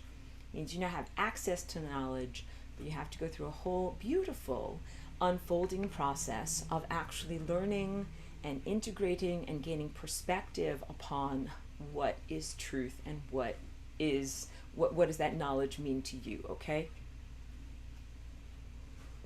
So everything that I've been telling you about today in terms of mastering the mind, basic prerequisite for being able to do this other higher stuff. Why did the poop crapola come to your world? Because you guys were all on the verge of a level of spiritual attainment that is planetary, and that is ascension, and that is the collective awakening of your higher senses.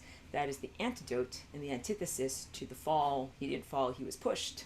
So now it's the, you climbed out of the hole in the ground that you were in.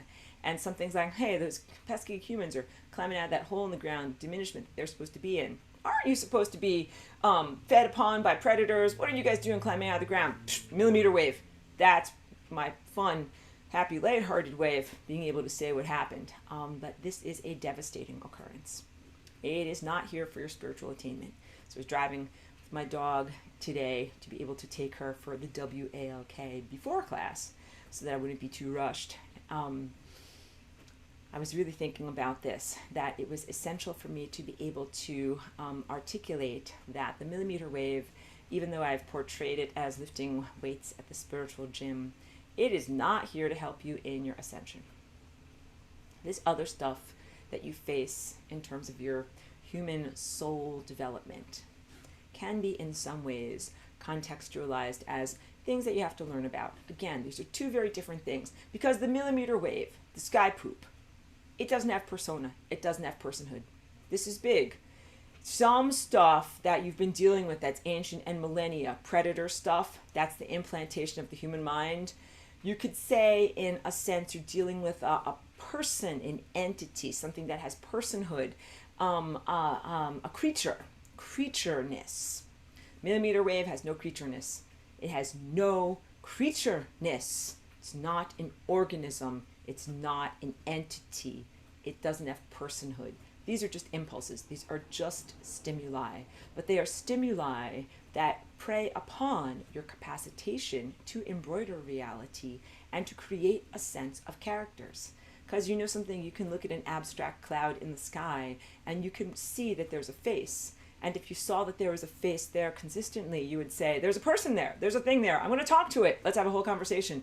And you can develop a whole conversation and a whole relationship and think that you are talking to something, but you're not. There is only the abstract impulse and stimuli of your senses, and then you are the life giver. That is what quantum observership is. That is what your divine purpose as a co-creator here is. That is what ascension is. This is the hijacking of ascension. It is the creation of something, somethingness out of nothingness. And the nothingness thing is really just stimuli. It's just something pressing your buttons. But there's not even a thing behind the thing. I know, my words are not very good. So the stimuli are millimeter waves, and they might stimulate your language centers, or they might stimulate your sensory centers. I talked about the CV-19 as being a technosomatic disease. I hope that I will not have a problem by articulating that here within this video, but something that was a stimulation of the senses that then created an immune system and biological impulse that made people feel ill and create their illnesses. So what is the idea of psychosomatic disease? That's if I said to you, you're looking a little tired, or I think maybe you're getting a sore throat, and you're like, you know something, I think I am. So I suddenly feel scratchy, I think I'm sick, and then the next day you end up in bed because I implanted a suggestion, and then that was a psycho impulse, mind impulse, and then your somatic body responded to it, because there's a mind-body connection. This used to be a revolutionary thing to assert in medicine, human medicine. Now it is accepted as normative. Of course, psychosomatic, which people also recognize as placebos, tell you, eat this magic whatever, eat this magic donut, it will make you feel better. And you're like, Aurora says it'll make me feel better. I eat it and I feel better. That is also psychosomatic. But that is also very valid, because we think our bodies into being. We think our states of health into being. So if I think, oh, if I eat these broccoli sprouts, I'm going to feel so great, and then I do, in large part, it is because I thought that they would make me feel great, but also they contain amazing positive nutrients, and there's actual very real measurable reasons as to why it would make you feel great. So Ascension means you're hovering between that old world of objective materialism where you're like, we're going to need a double-blind study on those broccoli sprouts, please, to be able to determine whether people who have it snuck into their diet and don't know that they're eating broccoli sprouts feel as good as people that are told and informed that they're going to eat broccoli sprouts and have the health benefits of it. And then after that, then 4 out of 5 dentists will recommend this. Like I'm being like incredibly silly, but that is how most humans and the human mind that is baroque and self-conflictory has operated for a very long amount of time. But insight, your true mind, doesn't operate in that way. And insight is your true operating system. I should speak in positives. Have you ever been in a dream? It usually happens in dreams where people, you just have a knowingness where you're like, okay, I'm in a dream and I don't know, no one narrated me, no one says what's going on, but I just know, like, I'm looking for whatever, the magical treasure box. And then in your dream, you're like, you're looking here, you're looking here, you're looking here. It's an insight beyond knowing. You're looking for the magical treasure box.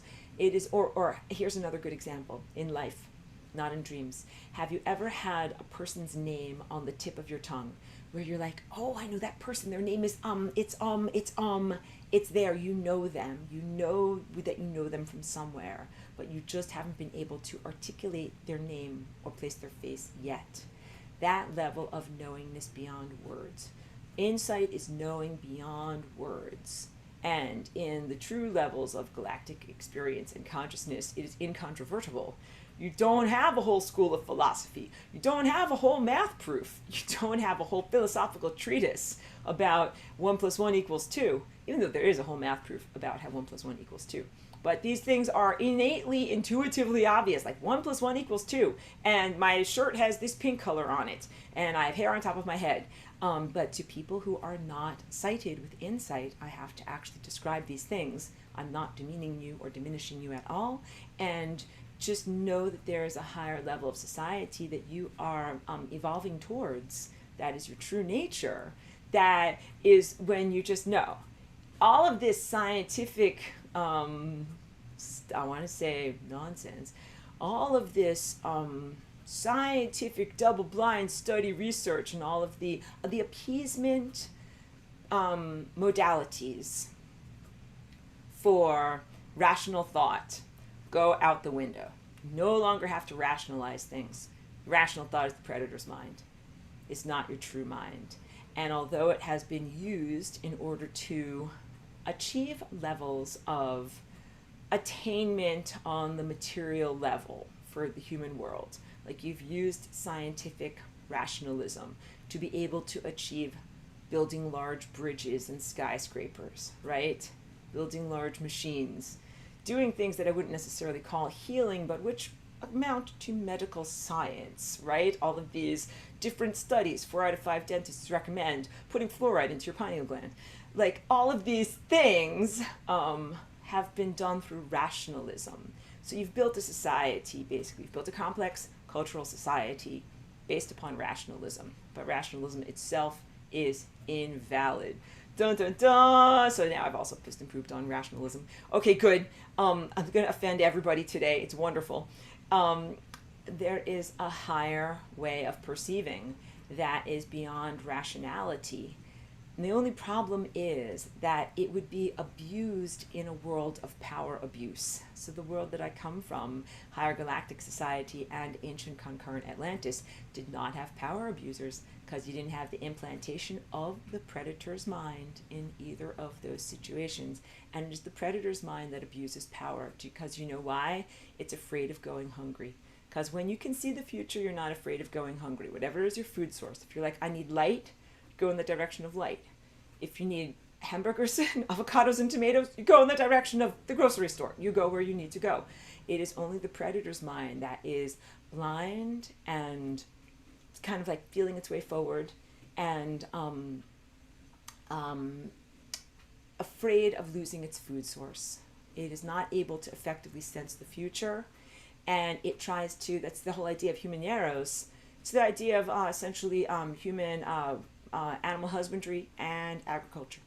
Talking again about the establishment of ancient human culture, which is not being a hunter-gatherer. When you're a hunter-gatherer, you must be in pure divine alignment and guided completely by your insight. Go over there and you will find food. Go over there and you will find water. Very, very different than living in what is known as human civilization, where you're like, we collected and stored up all this water so you didn't have to follow your insight. It's right here. And we hunted these fish and we stored them up over here. And we grew this barley and we knew it would be there because we planted it there. And then we cut it down and we stuck it in this grain silo. And that's called human civilization. And you don't have to follow your innate divine connection at every day, at every moment, so that you can stay alive and continue to be sustained as a cognitive event in the world. You have your food and your water and your fish and your stuff is all stored up, and then you kind of know where it is. That is humans regurgitating the implanted predator's mind that was put inside of them. So you've been put in a cage so that there is a steady food supply for this thing that's kind of like, what am I supposed to see the future? No, put those humans in a cage. That way I know I'm going to have some human juice for the future, all right? And let's make sure that I can effectively squeeze them. Like, want to wake up and have some freshly squeezed orange juice? Want to wake up and have some freshly squeezed human juice? So put on some bad news on the TV. These humans will emit some misery. You get it? Put on some bad news on the TV and your buttons will be pushed and your emotions will flow and the bad energy, I don't want to say bad energy, the perturbed emotional energy of misery will flow, and then the predators will be like, yum, that was delicious, thank you very much. And so some people in this more modern day world call that loosh, L-O-O-S-H. It is, let's say, non-literal, allegorical. It's a common lingo that we can use, but not something, don't take it literally. But that is pretty much what is happening. And humans, believe me, have been wrung for their different exudations in various different ways. Sometimes it's for religious, exalted feelings. Oh, I'm having a religious experience. Go into a cathedral, play these certain solfeggio notes. Oh, I'm having a religious experience and something's going to eat that.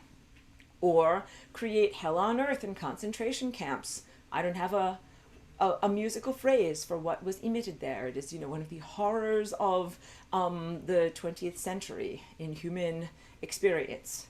That was feeding entities that feed off of misery, which is, now we're getting into very, very dark stuff. You understand? Because the care is not for the quality of the existence of the organism that is being fed upon. That's you or your ancestors or your progeny. The care is for the quality of the energy. You want profound misery? Concentration camps. You want exalted exudations? Cathedrals! And it's hugely manipulative. You got it? So manipulation is not a part of your basic human nature. That's implanted predator's mind. These goes, in meditation means like, I'm going to turn off my talking mind. I'm going to sit in silence. We're going on a silence retreat. But it doesn't address manipulation.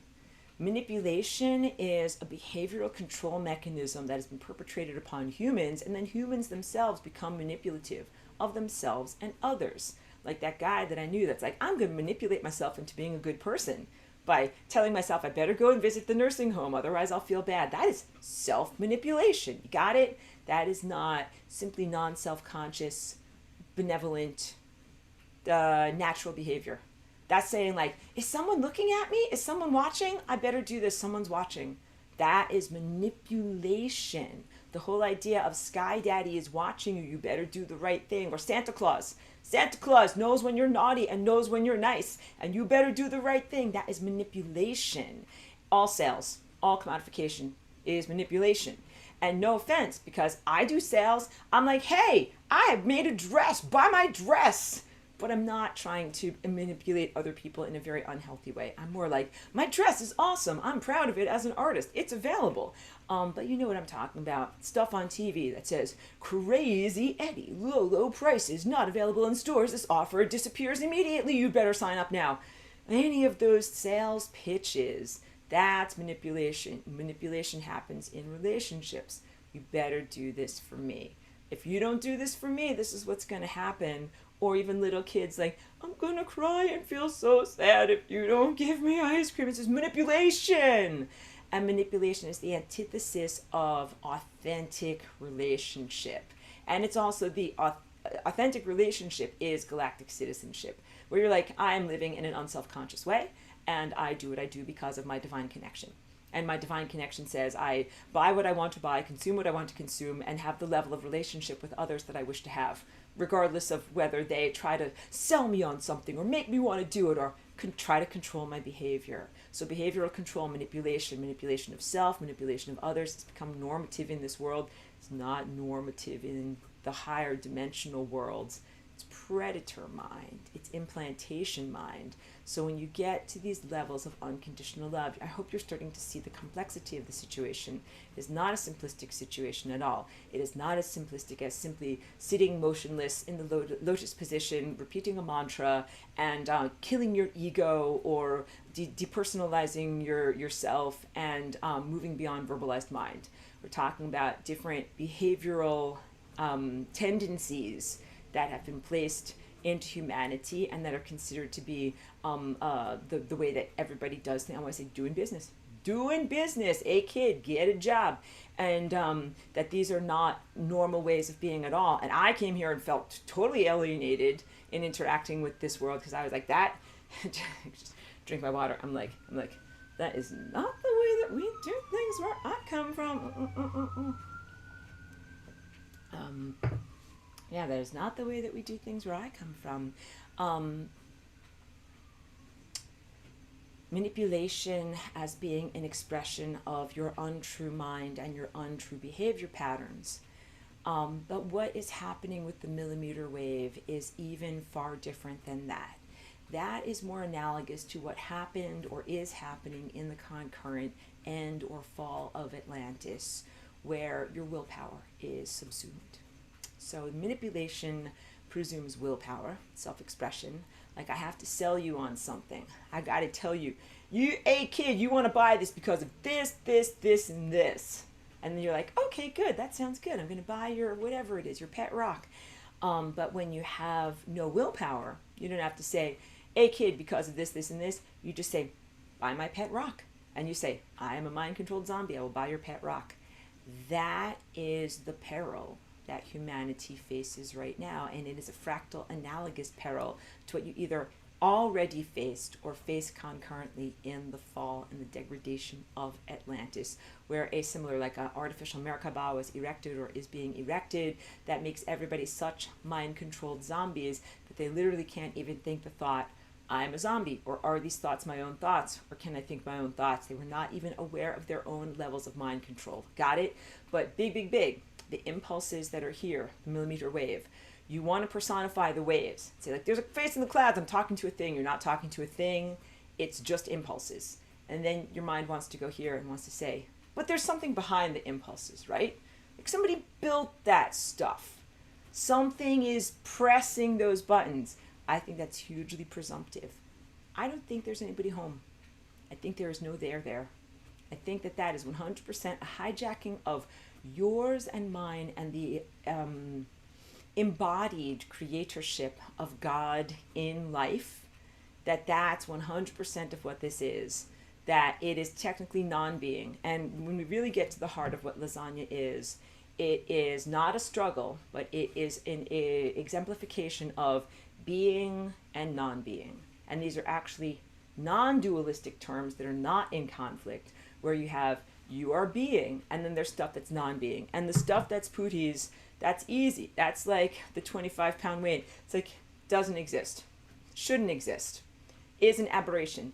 Death is an aberration. All death structures are aberrant structures. All death experiences are aberrant structures. They all shouldn't exist, and they should and shall go to entropy. And those characteristics that lead to death shall go to entropy. And those reality structures or permutations, combinations of events plus behavior plus experience that lead to death are all aberrant and shall go to entropy. And entropy is like the stilling of music that doesn't play any longer. All right? But this thing that is here, so Something that's a predator that doesn't have food should go out of existence. Something that's a scavenger that doesn't have food should go out of existence. This is why you shouldn't overfish your waters, because then you're going to go out of existence if you eat too many fish. That's the whole idea. And what is happening right now is a total dishonoring of humanity, to the point that this is not about something that is trying to create a resource that can be drawn upon for a long amount of time going forward. That is not what is happening with the millimeter wave. All right? So you have a different level of imprisonment. You used to have a certain level of spiritual imprisonment that you could become aware of and transcend.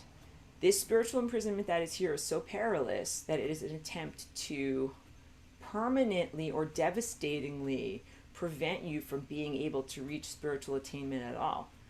Instead of calling this like lifting weights at the spiritual gym, this is now like a suffocation event, like, you know, when they tortured people because they thought they were witches or something like that, like oppressing. So now like putting boulders on top of you to kill you. That's very, very different than a weightlifting event. Now this becomes a pressing of boulders to destroy you. That's what is happening on your pineal gland. And it's not just an assault on you in this time space, because all of your, I get so upset I can't even find words. So all of your DNA is connected. DNA is an antenna that sends and receives. It's also an antenna across time. Your telepathy is also connected across time. Your Christ self is connected across time to previous ancient and future times, and also far distant in time, space, cultural realities and beings that are also you.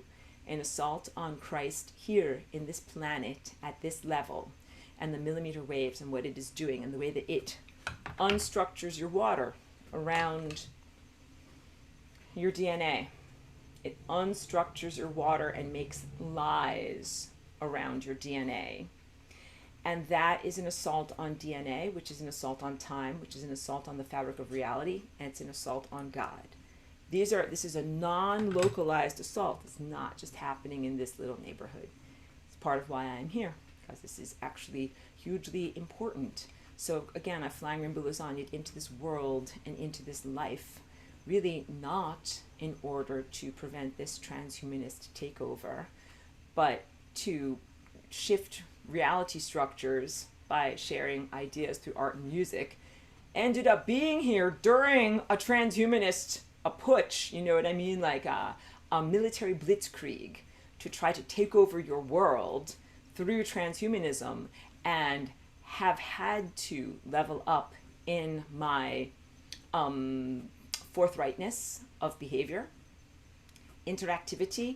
I can't just be like, I'm just dancing along and doing my thing and I do me and you do you. I can't do that, because I'm like, you know something, if I don't do something, this is an assault on all Christ everywhere. This is an assault on a giant telepathic grid across all time. This is an assault on all DNA everywhere. This is an assault on all time everywhere. So it's big. It's big. And for me to portray it and to say that I didn't dive in to this world, you know, with that intention or knowing that that's what I was getting into, I mean, it's fair for me to say that. Flying Rainbow Lasagna is and was an innovation, and I didn't necessarily manipulate and calculate like the way that these predatory minds do. Where when you manipulate and you calculate, you're like, okay, if I want to get that guy to do that, I have to get that guy to do that, that guy to do that, that guy to do that, and then I get there, all right? And I didn't do that. You act from authenticity, where you're like, oh, impulse, I'm doing this, and I did it.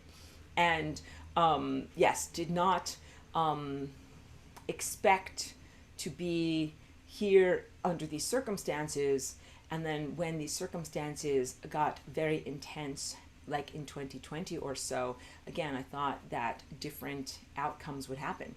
So it's actually been an incredibly challenging time.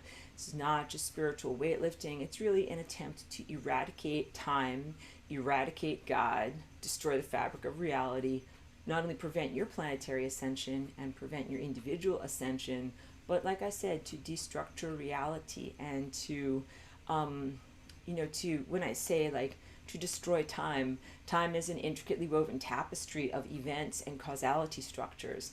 And yeah, if you prevent certain things from happening in certain critical nodes or confluences, coincident, overlapping events, then it prevents that from radiating outward and moving onward in larger causality structures.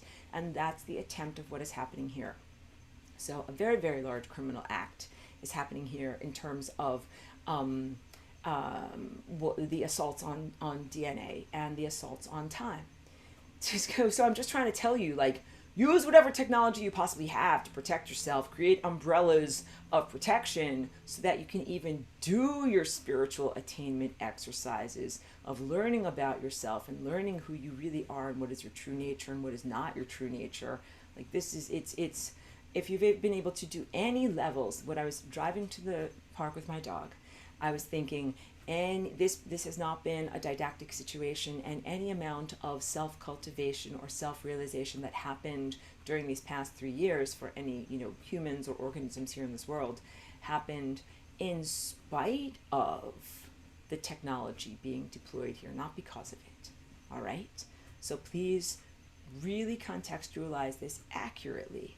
It's not like, oh, whatever doesn't kill me makes me stronger, and this stuff sure is making me stronger. This stuff was meant to eradicate you. The fractal concurrent event is like the eradication of your willpower. And that's the other thing when I talk about the teaching from 10 years ago. Being able to say no thank you is an expression of your willpower, which is also part of how you grow your soul. Grow your soul muscles by saying, like, no thank you, I don't want that. You move in a better direction. When you are fried by millimeter waves, it is not according to your willpower. And you didn't make a choice. You didn't say, yes, please fry me with millimeter waves, which again, in ancient Atlantis, they didn't say, yes, please erect an artificial Merkaba. It was an invasion. The planet has been hard invaded. Like, you know that your planet was invaded a long time ago. Your planet was invaded in a very forthright manner 3 years ago. And regimes changed and came in and took over power structures. And that is what happened during the lockdown. And this is a very incendiary thing to be able to say. So again, I hope that that this video is able to be accessed effectively, and that I continue to be able to, share my videos effectively. Because what is the regime? It is a technocratic regime. So this is meant to subvert your willpower. And the fact also, in positive news, the fact that you have your mind right now. Like, you guys, you can do any kind of whatever test you need to do to be like, okay, do I have free will? Do whatever test you need to test. Be like, can I wiggle my elbow? Wiggle your elbow. Like, see, do something unpredictable. That's the heart of what Flying Rainbow Lasagna is. Like, can I do this? Can I do this? Can I be unpredictable? Can I control my own behavior? Can I do something? If you can do something, then you've already transcended the levels of complete zombiehood that happened in ancient Atlantis, where you couldn't even wiggle your elbow. You didn't even know that you were completely in the thrall of something that was controlling one's mind. So here, I'm talking to you on a video all about it, though I'm using careful language.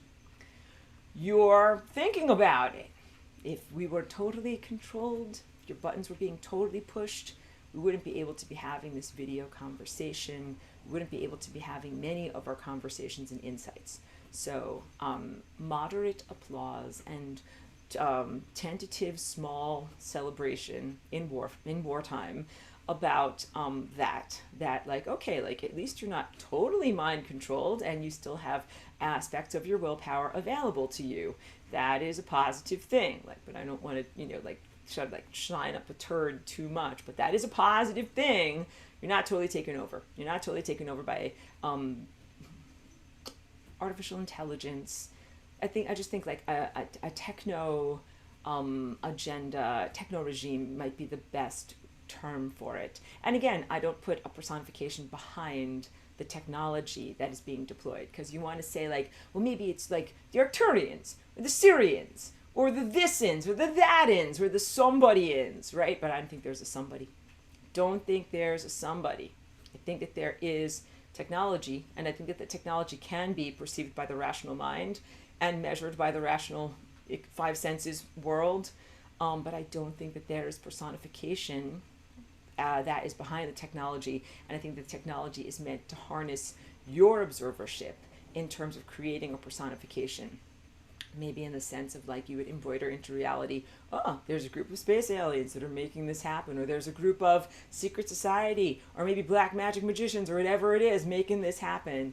And I've felt and tasted with my tendril of attention all of those stories. And those stories are out there, they're floating around as part of, there's a protective protein coating around viruses. How do viruses get into your nuclei and hijack your DNA? They don't knock on the front door and say, hi, I'm a virus, can I come inside? No, they wear a protein coat. That's a story that says, I'm allowed to come in. Like, knock, knock, knock, maintenance, coming on in.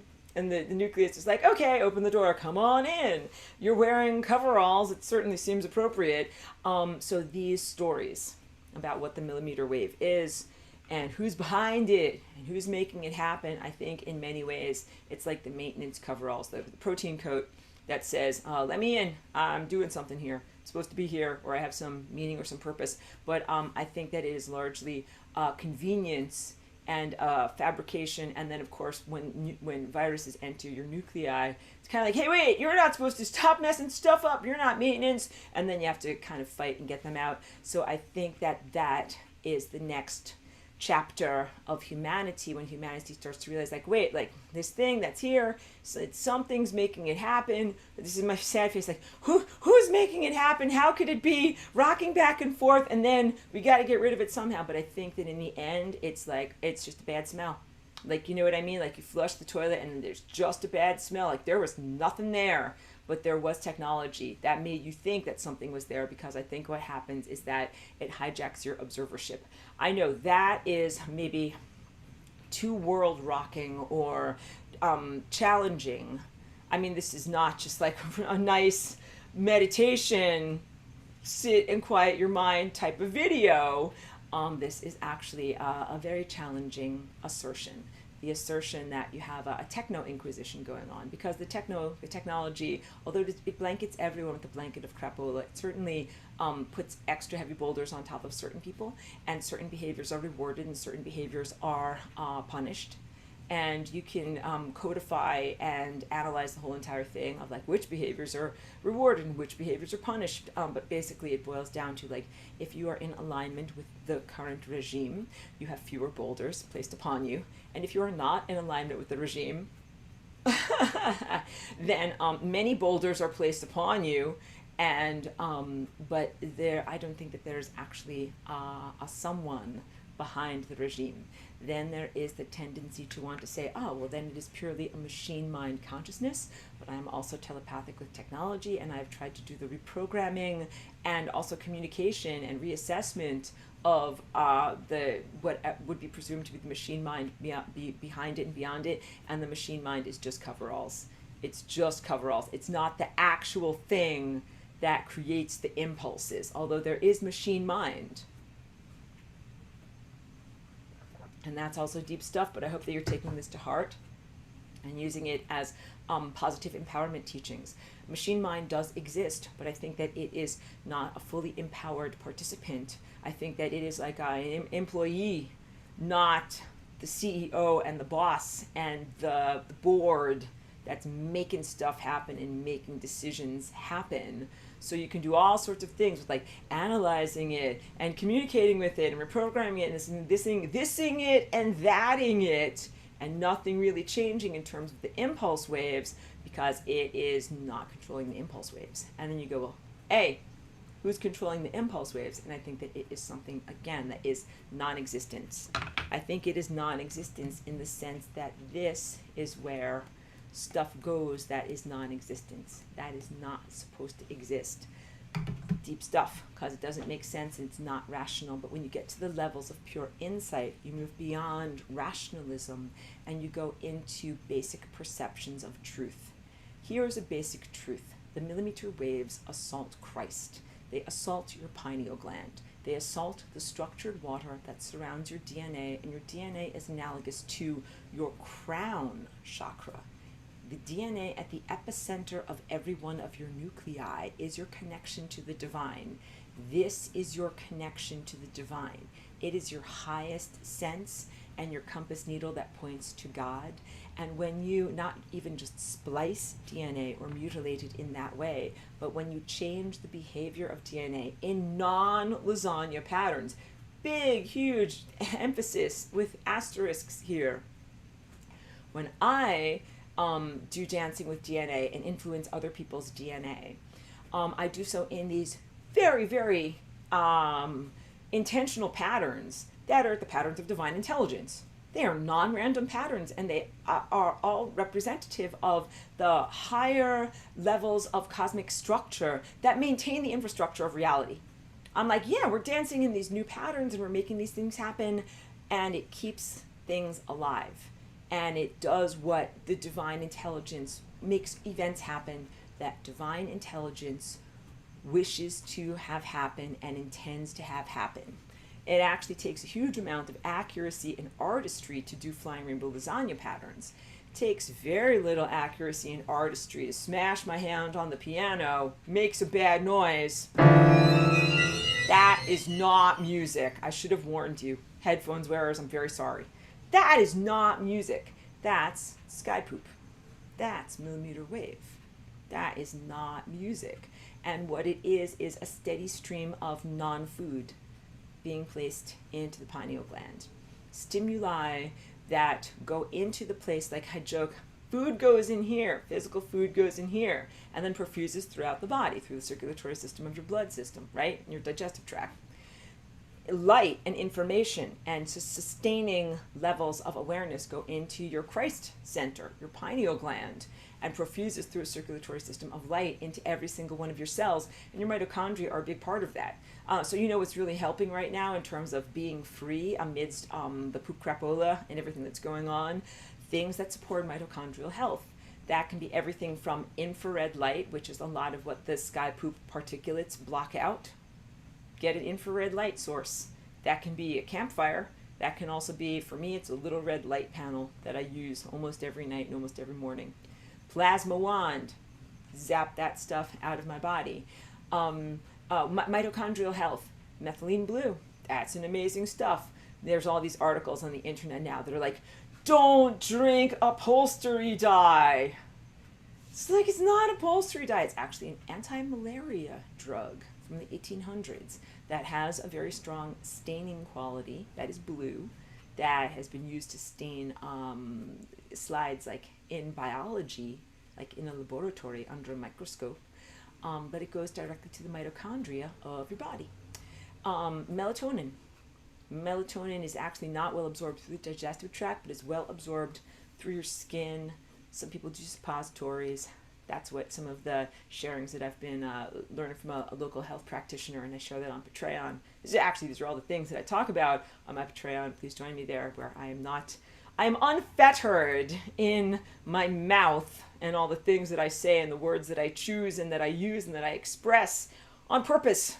And I intentionally limit myself here so that I can continue to be on this platform and not I don't want to lose all of the many semesters that I've already shared with everyone, the accumulated lectures that I've got on all my playlists here. Things that support mitochondrial health also include autophagy, which is similar to intermittent fasting for at least 14 to 16 hours, that this helps mitochondrial reset. Mitochondria are light eaters. They are light eaters. And so getting into the natural biorhythms of waking up and sun gazing also helps with your mitochondrial health. It's a circulatory system of light. So do things that support mitochondrial health, and mitochondrial health helps to rebalance your metabolism. This goes beyond what people call like body hacking, biohacking, like finding ways to be a better athlete. Like, you do all of that stuff and it helps you to be a better athlete. But this is also about transcending the poop crapola waves that are in the world right now that are trying to prevent your spiritual alignment and your true attainment of Christhood. There's so much. I could go on for much longer. I want to make sure that I open the floor to any questions or comments and speak to anything that's That's being said. Art was celebrating the new track, new music that I shared. That's actually one that's called Winning the War. Wait, this one, I'll share this one with you a little bit. This is a wild one. It's not as weird as my anti-graphene oxide song that I was sharing right before we started. Here's Winning the War. Can you hear it? Turn it on. This is a good one.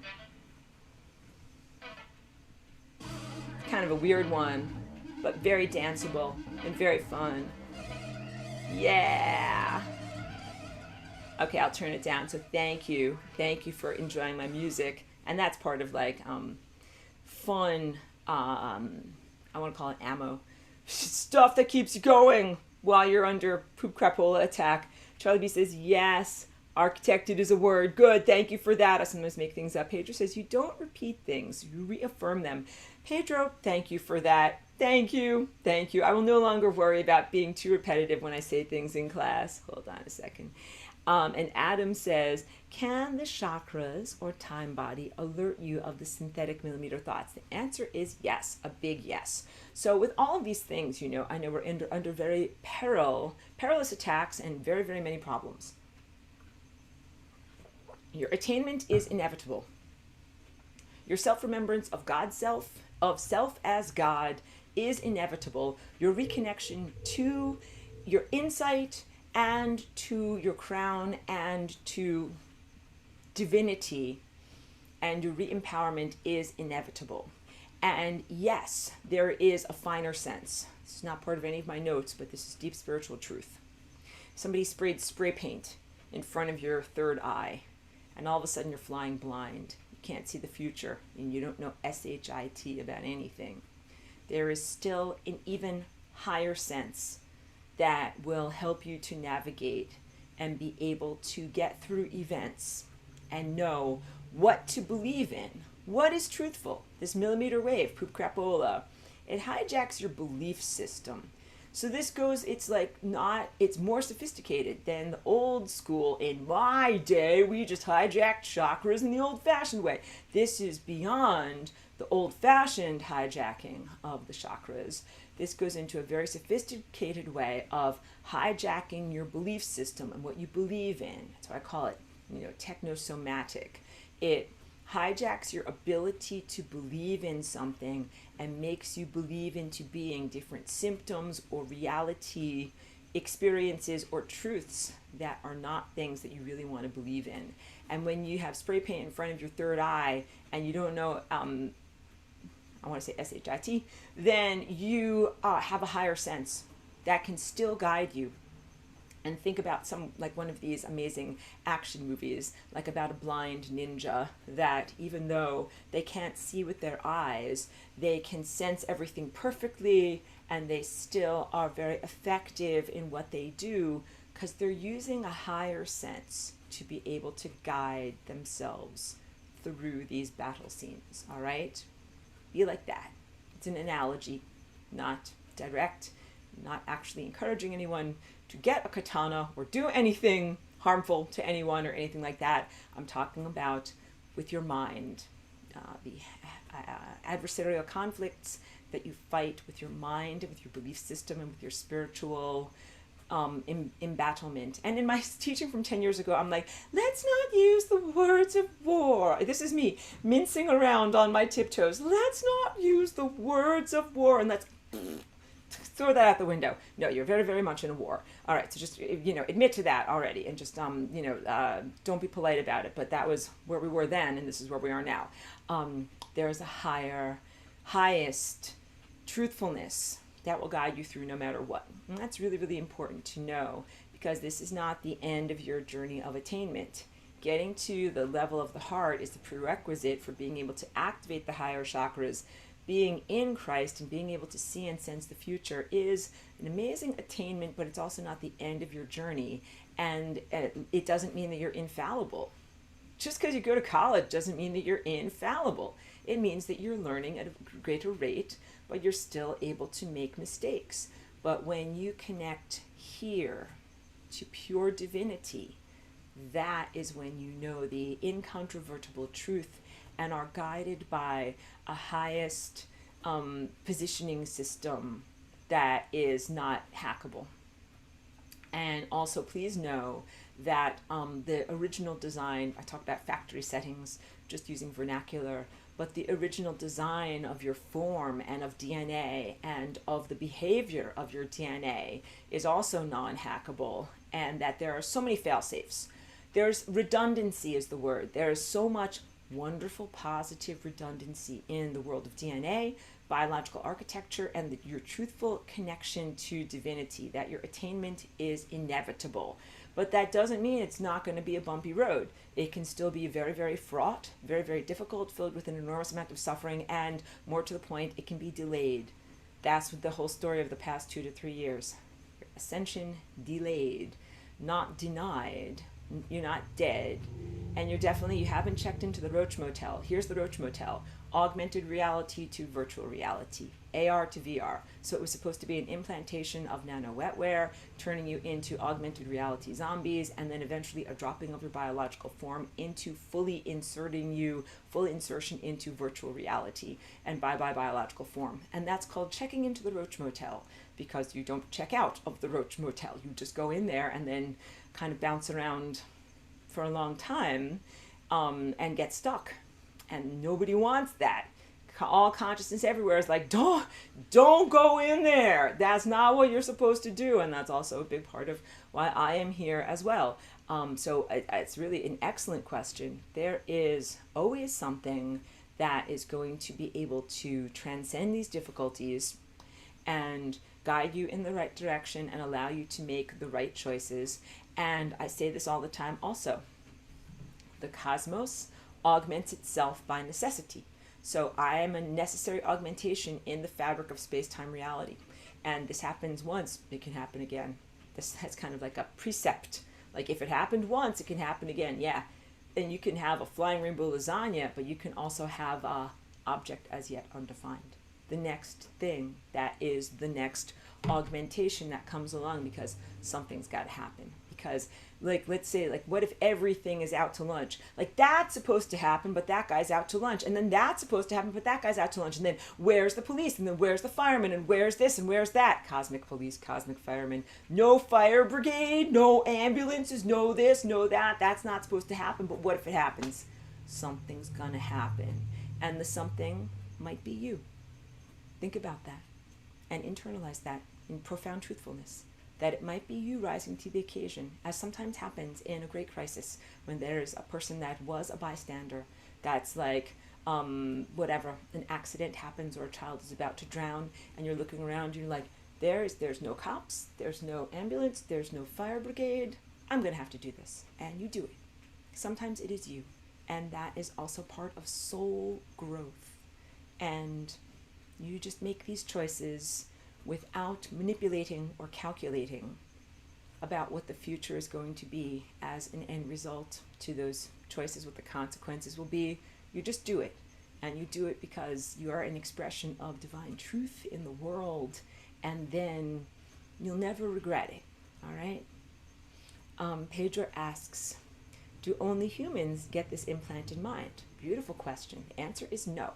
These poop millimeter waves that are going on right now actually affect anything that's got a cell membrane, anything that's got fascia, which are like membranes in your bodies that cover your muscles. It's affecting plants, plant kingdom. Plant kingdom has melatonin. Plant kingdom has not mitochondria but chloroplasts and their little DNA loops that are going on inside of them. Millimeter wave absolutely affects all life that is biological life here that uses DNA. The millimeter wave is happening on the level of DNA. It affects insects and their capacity to navigate. It affects the capacity for plants to photosynthesize. It literally is on the waveform, the same bandwidth that photosynthesis happens. 5G is impeding photosynthesis, and for anyone who takes my Path of Light class, which I promise I will restart, I'm just working on Path of Light 2 curriculum, photosynthesis is everything about the internalization of light into matter. Truthfulness, divine intelligence becoming matter form. The poop crapola waves impede divine intelligence from becoming manifested as matter. That is deep, dark stuff. big, bad, deep, dark stuff. Lisa says, thank you for everything. Thank you for being here, Lisa, of course. How to collapse the system from the inside out. Using contracts, vows, agreements, consent, ever given null and void to be a host for parasital energy. Yes. So contract revocation, which amounts to sovereignty declaration and declaration of boundaries, is a huge part of what we do here. And what you do in your own life radiates and exemplifies outward. So there is a crossing of boundaries in the poop crapola waves coming inside of the nuclei. Knock, knock, knock. Maintenance is here. Let me on in. Okay, fine. Come on in. You're not supposed to be here. When you reestablish your boundaries, you're like, get out. You're not supposed to be here. I'm not talking to you, of course. I'm talking to the virtual invaders. Get out, poop crapola. You're not supposed to be here. That reestablishment of boundaries is the freedom fight. That is literally what we are each here for. And it goes beyond the weightlifting of a 25-pound weight. This is like you're under a boulder. Each one of us is under a boulder right now. You need to get the boulder off of you, off of your planet, off of consciousness, off of Christhood. And it needs to be done, very effectively. And doing this in this time, place, now does not mean like, okay, foiled again. See you in the next life. Let's fight again in another context. I'm being the evil thing. No, actually, this is the rectification event that happens here now that spreads that truthfulness and rectification throughout all parallel levels of reality, all parallel dimensions, the past and the future. What you're doing right now here on this planet is so important and so profound. You come up with the solution and the antidote to this crossing of boundary thing that never should exist, that is a total aberration, that is an unexplained occurrence, that words fail. Something that should never happen but has somehow happened. And we all find ourselves here dealing with it. And again, if there's no police and there's no fire brigade, effing deal with it. Do something about it. And what do? Establish the truth and sovereignty of your own body. So instead of being like, hey, like, maintenance, you're not doing the right thing. Somebody call someone about it. Like at a certain point, you're like, roll up your sleeves. That's it. Take out the trash, and you do it. And that's about where I am in my journey. So where I was 10 years ago, that's a very, very nice place to be when I talk about meditation. Now I'm like, take out the trash, get this crapola out of here. And I hope that you can all really sense that from me, and that's appropriate. Like you should get to levels of exasperation where you're like, that's it, because that's the setting of boundaries is a non-accommodation. I'm non-accommodative to this anymore, and no more interacting on those levels. 2 years is already far too long. It's been going on since 2020. It's 2023. 2 to 3 years, this is already far too long, and that's actually not a short time in terms of cosmic architecture. That's an enormously long time. A short time in terms of cosmic architecture is the Planck length. It's, whatever. 1/10 to the 32nd power of a second. All right? It's a length that's so short, it's shorter than a proton. That is a short amount of time in cosmic architecture. 2 years is an enormous amount of time. We have had ascension delayed and time wasted for 2 years. I am out of patience. Time to set boundaries very, very effectively and fully have a decisive victory in this, and no accommodations, and a full rectification of this time, place. And again, all DNA is connected everywhere. So your DNA is an antenna that both sends and receives. It's connected to the galactic center. It's connected to all the sun and the stars. It's connected to light itself. You're connected to the journey of photons everywhere. What you do here now with your physical body and your life and your choices and your decisions affects all life and all light everywhere. And so setting these boundaries is huge. And what you talk about is contract revocation. Wait, let me just scroll back to I'm saying exactly the right thing.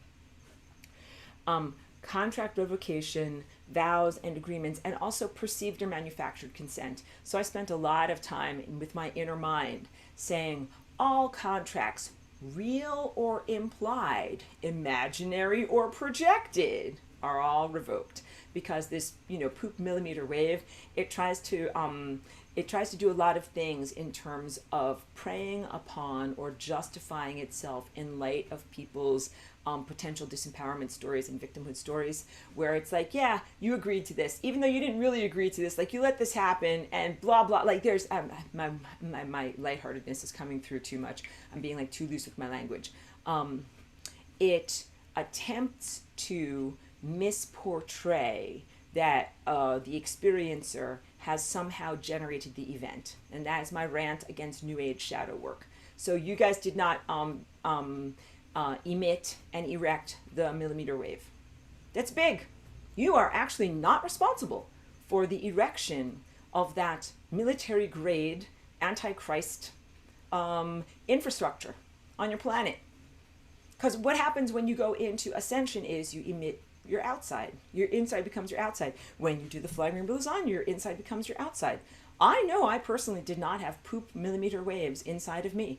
And I am not emitting that. It's not my inner crap here in this world. And I have cleaned up a lot of crap that is not my own crap. But it is essential that you don't own crap that's not your own. That is a much better way of being able to say this. So the millimeter wave has a way of creating a false substrate that says, oh, you're emitting this, you're punching yourself in the face. That's actually one of its big lies. It's like, yeah, I'm a bully, you're punching yourself in the face. You're not punching yourself in the face. Humanity, please listen to me. You're not punching yourself in the face. You're not emitting your own nightmares into reality. It's an actual monster. Like the predator mind that came here in, when we talk about Castaneda's description, describes it as a monster. That's not you. You did not emit that. So if you went into a field of pure potential and you emitted what is in your true mind, you would not emit the predator mind of Baroque malevolence that is ancient, and you would not emit the poop crapola that is modern. None of that stuff is you. Please recognize that that's not you. And also, like, because, I'm very giving and I'm a volunteer and I'm like, okay, great, I'll clean up stuff even if it's not my stuff. But don't own it as if it's your stuff. But you get that stuff out of here and you get it out of you. And getting it out of you, you know this already, Lisa, and I can tell, and I'm very mentally connected with you. You're like, yeah, and when you heal yourself, you heal the world, because you know that you are a microcosm of the world, and you know that you are emitting the world, and you know that you are structuring the world as an epicenter in the same way that a seed crystal crystallizes the entire supersaturated solution. So when you change the seed crystal, you change the entirety of everything that you're touching upon.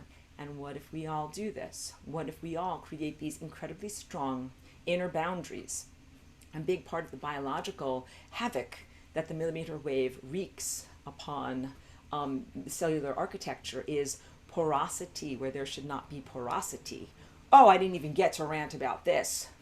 Phenotype imprint. So porosity where there should not be porosity means stuff coming through your intestines that's not supposed to come through. Like leaky gut syndrome, but also leaky cell membrane syndrome, and stuff getting into your extracellular fluid that shouldn't actually be there. But I'm now going to tell you about phenotype imprint. That's when, okay, you have two people walking down the street, hum-de-dum-dum-dum, and one person's like super healthy and the other person is riddled with disease. And when you have phenotype imprint, this person's expression of the genetic potentials within their body, that's their phenotype, gets imprinted on this guy. And then this guy gets the imprintation of like whatever disease this guy is carrying: disease, malformation, obesity, diabetes, wrinkles, premature aging.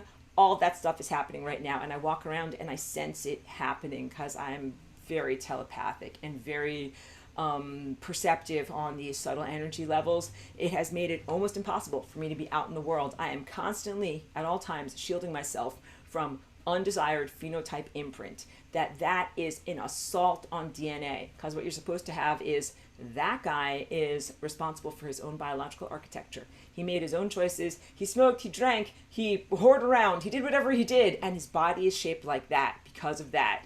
But if this guy's healthy and he led a good life, he shouldn't have the imprint of phenotype from this guy that did all those bad health things onto him. That's what you're getting in the world. And you're also getting children being degraded, children that are beautiful and perfect, that, hold on a moment, let me just pause. Children who should be these beautiful, pristine beings, biological beings that haven't ever done anything that is degrading to their cellular structure, but they're walking down the street getting phenotype imprints from hugely diseased people in their world. So, because here's what's supposed to happen when you are a genetic opera singer. Opera singers don't need no stinking microphones.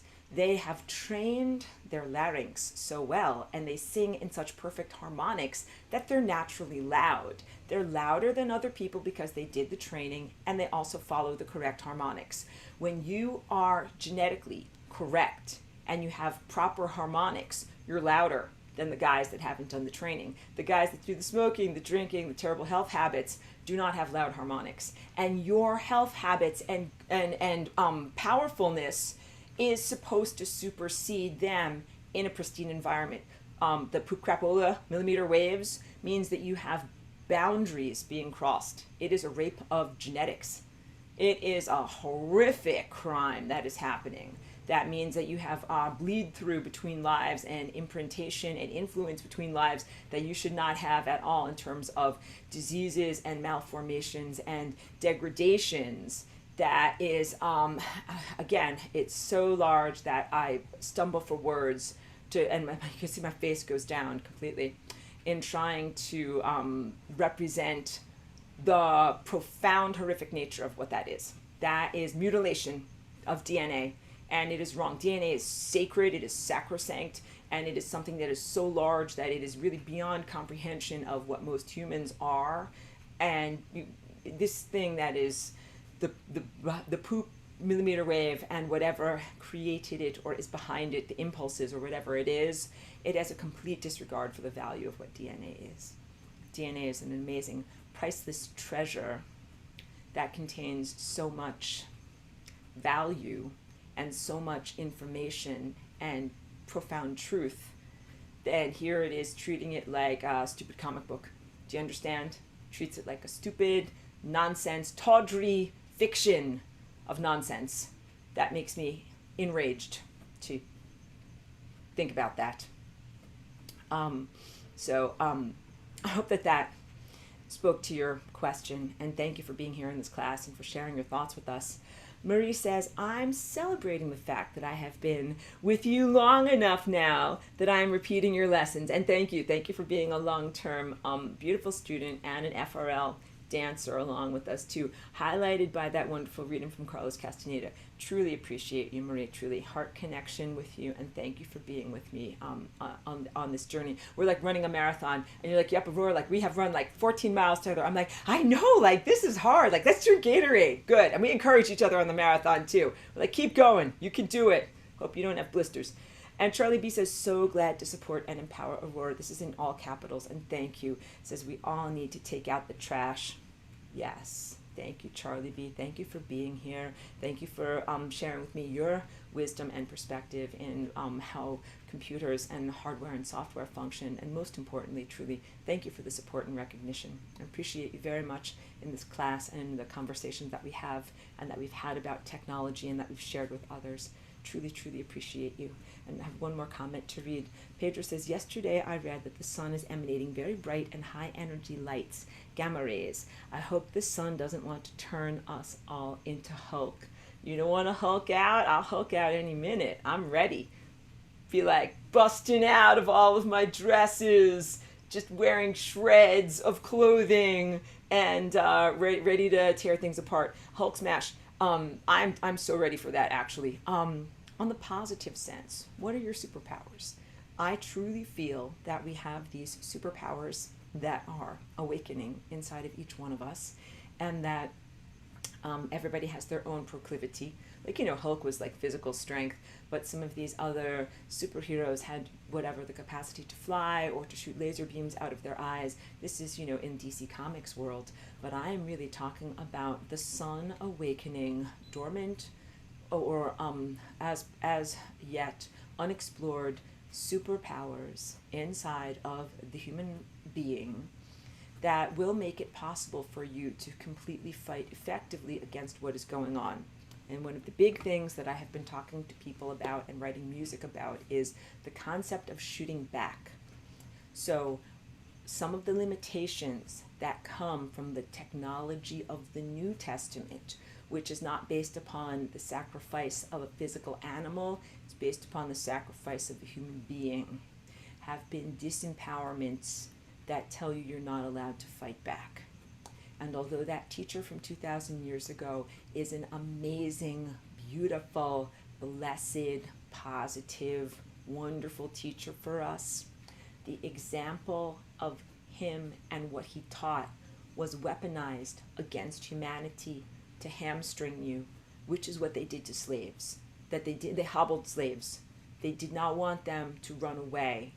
And that exactly the energy of his life and death and sacrifice have been taken to turn you and humanity as a collective into beings who aren't allowed to fight back. Well, if you fight back and if you do this and that, then maybe you're not going to get into heaven and other various things. That is poop, crapola wave, substrate foundation stuff.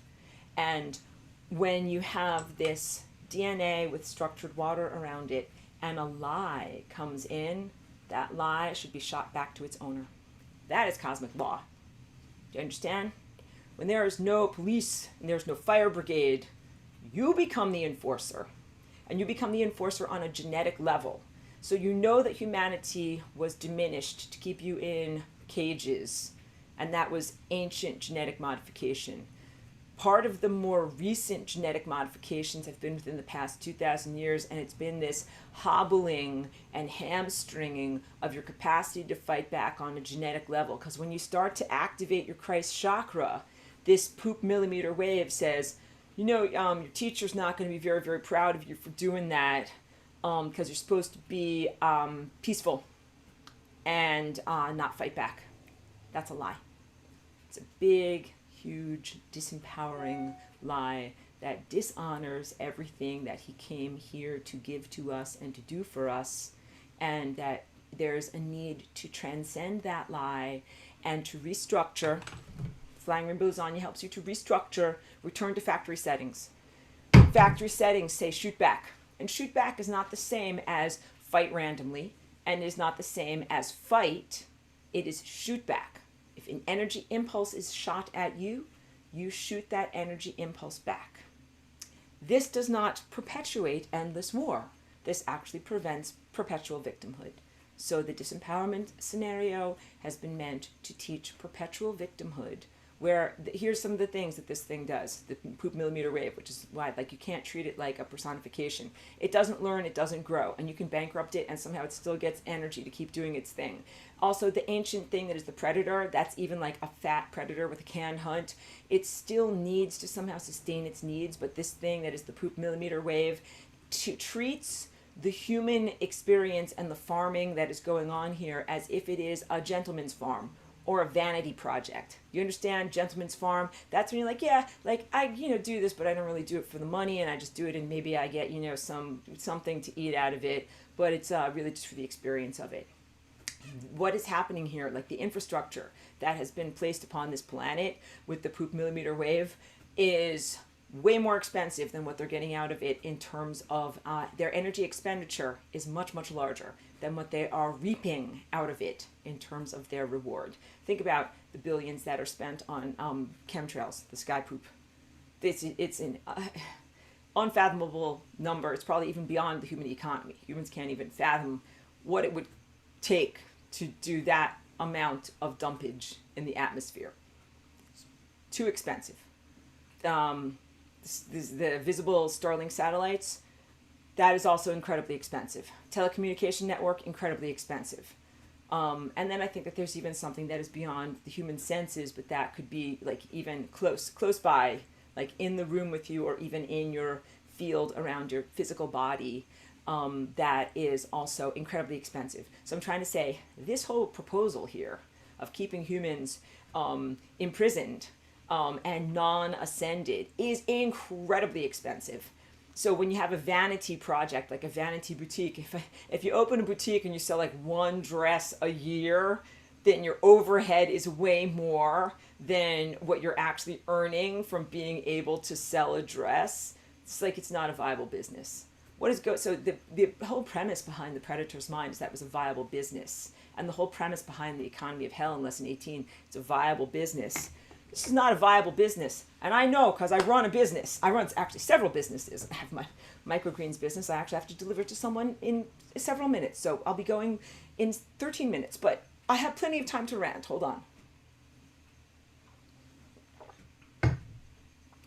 on. They're spending way more than they're getting out of this.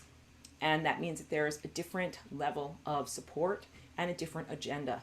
Like gentlemen farmers, they're just like, yep, I do it for the experience. These things that are doing this, I don't want to even say that they're things or entities or project my perception of either human or walk-in expectation of what is a motivation for them to do it. I'll just say that they're spending way, way more than they're getting out of it, and that is a completely different paradigm than the ancient paradigm where, so I want to say, like, I want to presume and make up a story and say somebody's got deep pockets somewhere.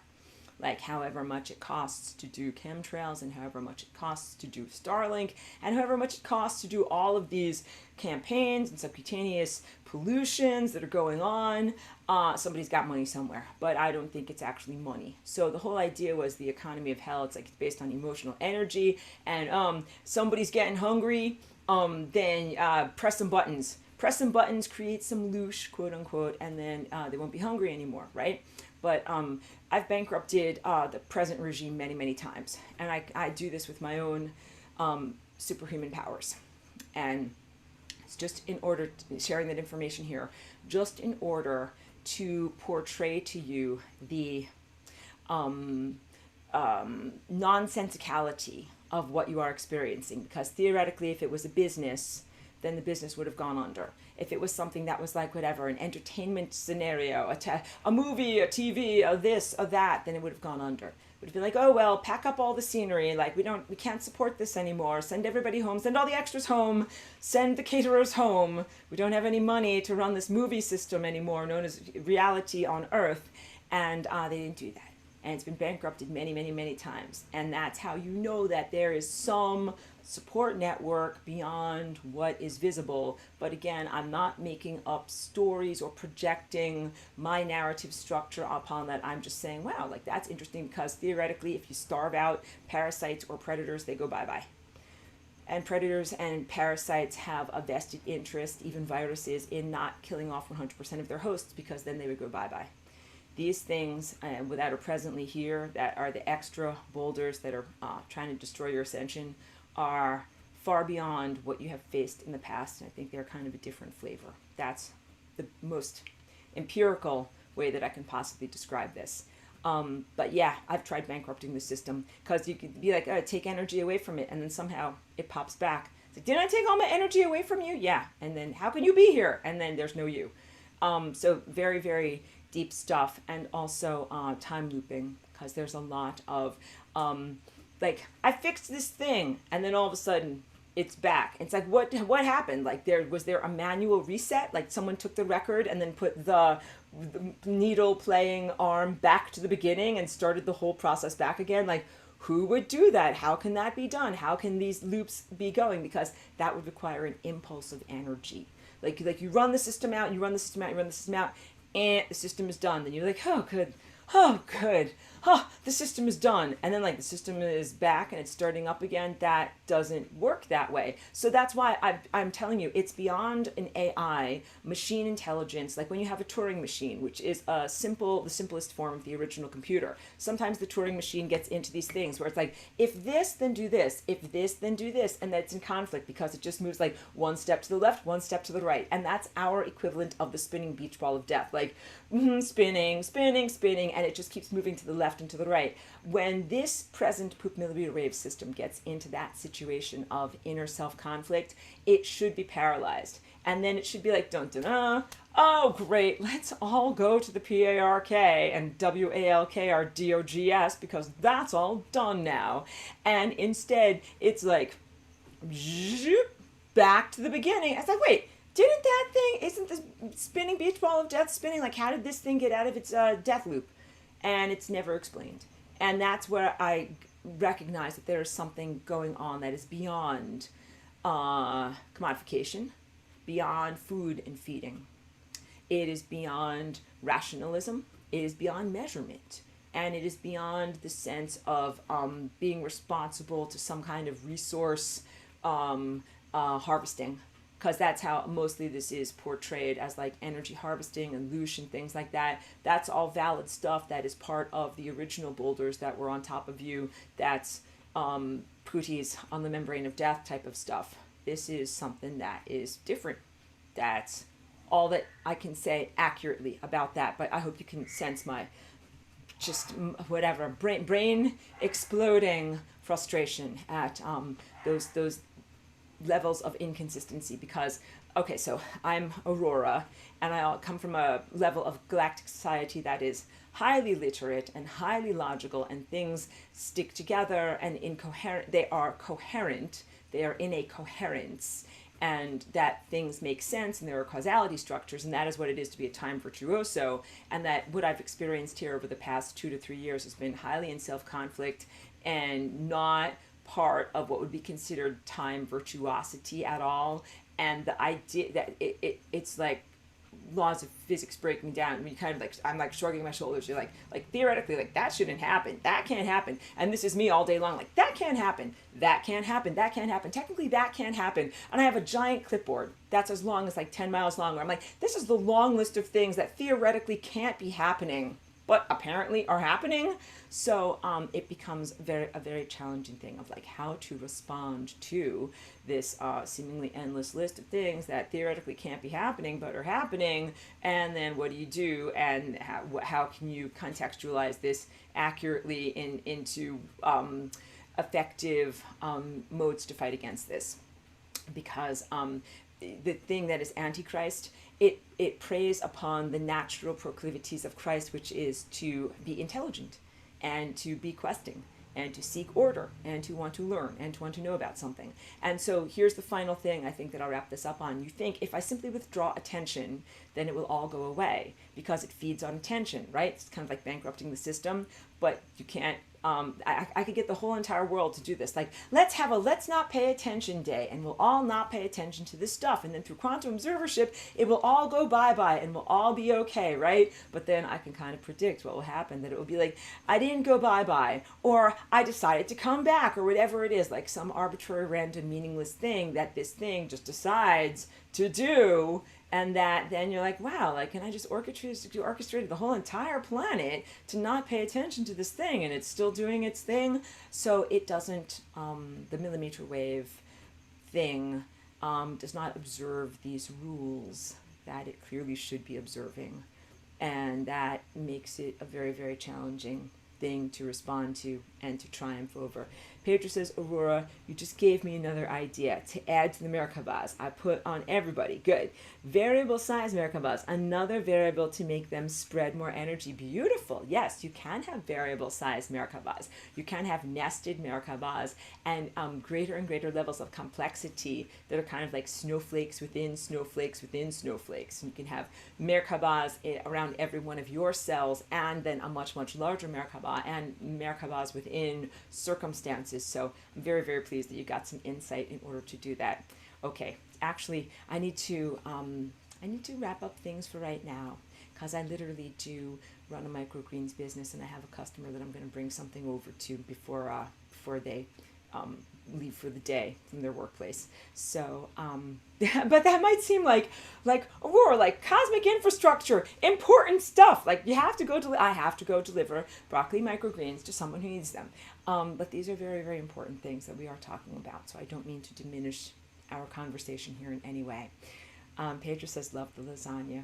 Thank you. Thank you for that love. Love received and love back to you. Thank you for your enthusiasm and participation over many years. We've been running, I think, maybe 20 miles on this marathon together. We definitely need some electrolytes, need some Gatorade to keep on going.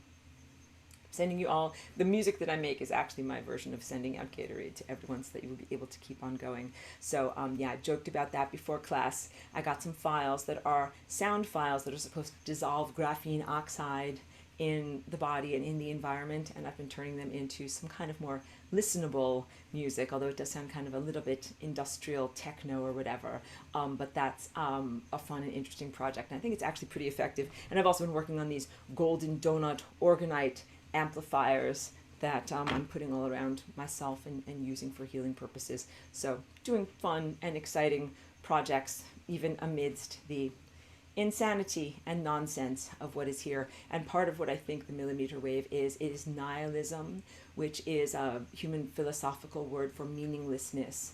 Like, it doesn't matter. It doesn't matter. Nothing matters. It doesn't hang together. It doesn't make sense. It's nihilistic and meaninglessness. But again, I don't want to project humanness or my perspective as Aurora upon it. I don't want to embroider it in that way. And maybe sometimes it's just better just to be totally empirical in what we're sensing. Okay. Art wants to know, am I selling orgonites? The answer is yes. So what I started out with was wearables that are these little, this is just a little prototype, like this little pocket that's kind of like a necklace to be able to wear these emitters on, and then also working on different things to make them into like things that are comfortable to wear as crowns and bracelets. But now I've moved into these donut shapes. They're incredibly powerful. Like, I'm actually totally impressed. I have a bunch of orgonites at home, but like when I hold this, I feel it pulsing. And I made 10 of them. And I actually sit with them all over my whole entire body, and I have my whole entire body pulsing. So the answer is yes. So if you have an interest, please contact me. I would love that. It's actually a beautiful way that I can help and share things with people. Do I have a video specific about orgonite? A friend of mine is going to make some. I'm at the beginning of my orgonite journey. At my journey is what I was saying before my dog started barking. I gotta go. But I don't have a how-to or anything like that. Cheeky, come on. Don't let's end on a good note. But I will so blah blah blah. Orgonites actually are incredibly powerful stuff. They are not an active shielding against millimeter wave. They are a passive shielding, but of course, a lot of it is about how you use them, just like a piano is a lot about how you play them. So I put these, which are active shielding, inside of these, and then put them all over my body and in my environment, and do a lot of amazing stuff with them. Apologies for being rushed as I wrap things up, but I would love to have a more extensive conversation about orgonites. Thank you very much, everyone. Gonna wrap it up for right now.